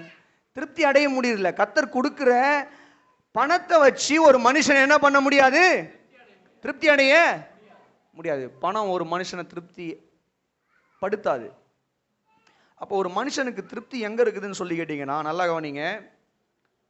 ஆண்டவர் சொல்றார், வருத்தப்பட்டு பாரம் சுமக்கிறவர்களே நீங்கள் எல்லாரும் என்னிடத்துல வாருங்க, நான் உங்களுக்கு இளைப்பாறுதல், உங்களுடைய ஆத்மாவுக்கு இளைப்பாறுதலையும் திருப்தியும் கொடுக்கிற ஒரே ஒரு இடம், ஒரே ஒரு நபர் இருப்பாரே ஆனால் அது என் ஆண்டவராகிய இயேசு கிறிஸ்து மாத்திரமே. கரங்களை தட்டி ஒரு அல்லேலூயா சொல்லுங்க. ஹல்லேலூயா. இயேசுவின் இடத்துல சமாதானம் உண்டு, இயேசுவின் இடத்துல சந்தோஷம் உண்டு. அல்லேலூயா சொல்லுங்க. சகல ஆசீர்வாதத்தையும் கொடுக்கிறவர் இயேசுதான், நம்முடைய தேவைகளை சந்திக்கிறவர் இயேசுதான், நம்முடைய வாழ்க்கையின் ஆதாரம் இயேசுதான். கரங்களை தட்டி ஒரு அல்லேலூயா சொல்லுங்க. ஹல்லேலூயா. அப்ப கவனிங்க, பணம் ஒரு மனிதனை திருப்திப்படுத்த முடியாது. மணி cannot satisfy you. பணம் உன்னை திருப்தி படுத்தாது. ஆஸ்தியும் அந்தஸ்தும் ஐஸ்வர்யமும் செல்வமும் நம்மை திருப்தி படுத்தாது. அல்லேலூயா. திருப்தி படுத்தாது. ஆனா நம்ம திருப்தியா போதும் என்கிற மனதோடு வாழ்வதற்கு, திருப்தியா வாழ்றதுக்கு நம்முடைய இருதயத்தை நிரப்புகிறவர், நம்முடைய இருதயத்தின் தேவைகளை பூர்த்தி செய்கிறவர், நம்மை திருப்திப்படுத்துகிறவர் இயேசு மட்டும்தான். அல்லேலூயா. ஆகவே பணத்தை அல்ல, இயேசுவை பிடித்துக் கொள்வோம். அல்லேலூயா சொல்லுங்க. பணத்தை அல்ல, இயேசுவையே பிடித்து கொண்டு இந்த பணத்தை நல்ல விதத்தில் சம்பாதிப்போம். இந்த பணத்தை வீணடிக்காம கர்த்தருக்கு உகந்த வழியில, தேவ சித்தத்தின் பாதையில் அந்த பணத்தை செலவு செய்து அனுபவித்து நம்முடைய எதிர்காலத்தை திட்டமிட்டு இந்த பணத்தை ஞானமாய் இந்த பூமியில செலவு செய்து நாம் நித்தியத்துக்குள்ள பிரவேசிக்கும் பொழுது ஆண்டவர் நம்மை பார்த்து அழைக்கணும். நல்லது, உண்மையும் உத்தமம் உள்ள ஊழியக்காரனே, எஜமானனுடைய சந்தோஷத்துக்குள்ள பிரவேசி. அவர் அப்படின்னு சொல்றது வெறும் நற்கிரியைகளை வைத்து மாத்திரமல்ல, ஓவராலா எல்லாத்தையும் வச்சுதான். ஆமென். ஆகவே இயேசுவை பற்றி கொள்ளுங்கள். வரல பாருங்க, இயேசுவை பற்றி கொள்ளுங்க, இயேசுவை பற்றி கொள்ளுங்க. ஆண்டவர் நம்மை குறித்து சாட்சி கொடுக்கணும். நம்முடைய பண காரியங்கள்ல நல்லது, உண்மையும் உத்தமும் உள்ள ஊழியக்காரனே, எஜமானுடைய சந்தோஷத்துக்குள்ள பிரவேசி. அவரே நம்மை திருப்திப்படுத்துகிறவர். ஞானமாய் நம்முடைய பணங்களை செலவு செய்வோம். கர்த்தர் உங்களை ஆஸ்வதிப்பார். மணி சீரியஸ், பணத்தை குறித்தான போதனை நிறைவு பெற்றது. இதுக்கு மேலே நான் கண்டினியூ பண்ண முடியாது. இதுதான் பெஸ்ட் எண்டு. ஆமென். அல்லேலூயா. சத்தமா சொல்லுங்களேன். கர்த்தர் உங்களை ஆஸ்வதிப்பார். எத்தனை பேருக்கு உண்மையிலே இந்த பணத்தை குறித்தான தொடர் போதனை ஆசீர்வாதமா பிரயோஜனமா இருந்தது? கரங்களை உயர்த்தி ஒரு அல்லேலூயா சொல்லுங்களேன். அல்லேலூயா. 8 பிரசங்கங்கள் இருக்கு. ஒருவேளை நீங்க இந்த பிரசங்கங்கள் எதையாவது தவறி இருப்பீர்களானால் நம்முடைய யூடியூப் சேனல்ல அத்தனை பிரசங்கங்களும் இருக்கிறது. நீங்கள் போய்ட்டு அதில் என்ன பண்ணுங்க, ஒவ்வொரு பிரசங்கத்தை, இது ஒரு ஸ்டடி மாதிரியே, லெசன் மாதிரியே ஆயிடுச்சு இது. அதனால் அதை கேளுங்க. கர்த்தர் உங்களையும் உங்கள் பிள்ளைகளையும் ஆஸ்வதிப்பார். ஜெபிப்போம். பிதாவே, உம்முடைய வார்த்தைகளுக்காக நன்றி. ஆண்டவரே, உம்முடைய சொந்த குமாரனாகிய இயேசு கிறிஸ்து எங்களுக்காக மரித்து ஜீவனை கொடுத்து உயிர் தெழுந்து சகல ஆசீர்வாதத்துக்கும் எங்களை சுதந்திரவாளியாய் மாற்றி இருக்கிறாரே, உமக்கு நன்றி செலுத்துகிறோம். இந்த பூமிக்குரிய சகல நன்மைகளையும் கர்த்தர் நீர் எங்களுக்கு கொடுத்து எங்களை நடத்தி வரீங்க. எங்களுடைய பணங்களை நாங்கள் எப்படி ஞானமாய் செலவு பண்ணுகிறது என்கிற போதனையை கர்த்தர் எங்களுக்கு கொடுத்து இந்த பூமியில் ஆண்டவரே ஞானமாய் கர்த்தர் எங்களை நடத்தி வருகிற கிருபைக்காக நாங்கள் நன்றி செலுத்து. நாங்கள் கேட்ட இந்த 8 பிரசங்கங்களுக்காக உம்மை ஸ்தோத்திரிக்கிறோம். ஆண்டவரே, இந்த வார்த்தைகளை நாங்கள் கேட்டு விட்டு விடாதபடிக்கு ஆண்டவரே, எங்களுடைய தரித்திரத்திலிருந்து, எங்களுடைய கஷ்டத்திலிருந்து, பணத்தை குறித்தான குழப்பமான காரியங்களிலிருந்து ஆண்டவர் நாங்கள் விடுதலை அடைய கர்த்தர் எங்களுக்கு உதவி செய்யும்படியாய் ஜெபிக்கிறோம். ஞானமாய் இந்த பூமியில் நீர் கொடுக்கிற பணங்களை செலவு செய்து உம்முடைய நாமத்தின் மகிமைக்காக அவைகளை செலவு பண்ண கர்த்தர் கிருபை தாங்க. உம்முடைய அன்பின் கருத்தில் எங்களை தாழ்த்தி அர்ப்பணிக்கிறோம். கர்த்தர் எல்லா கனமும் மகிமையும் எடுத்துக்கொள்ளுங்க. அந்த ஒவ்வொருவரையும் ஆஸ்வதிங்க. இந்த பிரசங்கத்தை ஆண்டவரே மீடியா வழியாக கேட்கிற தேவ பிள்ளைகள் யாராக இருந்தாலும் அவர்களுடைய வீட்டுக்குள்ளே கர்த்தர் நீர் கிரியை செய்யும்படியாக, அவங்களுடைய இருதயத்துக்குள்ளே கர்த்தர் கிரியை செய்யும்படியாக ஜெபிக்கிறோம். எங்களை தாழ்த்தி அர்ப்பணிக்கிறோம். நீர் கொடுத்த சகல ஆஸ்வாதங்களுக்காகவும் கொடான கோடி ஸ்தோத்திரங்களை ஏறெடுக்கிறோம். பலப்படுத்தி நடத்துங்க. இயேசுவின் மூலம் எங்கள் நல்ல பிதாவே, ஆமென். கரங்களை உயர்த்தி 3 தடவை அல்லேலூயா என்று அர்ப்பணிப்போமா? ஹல்லேலூயா.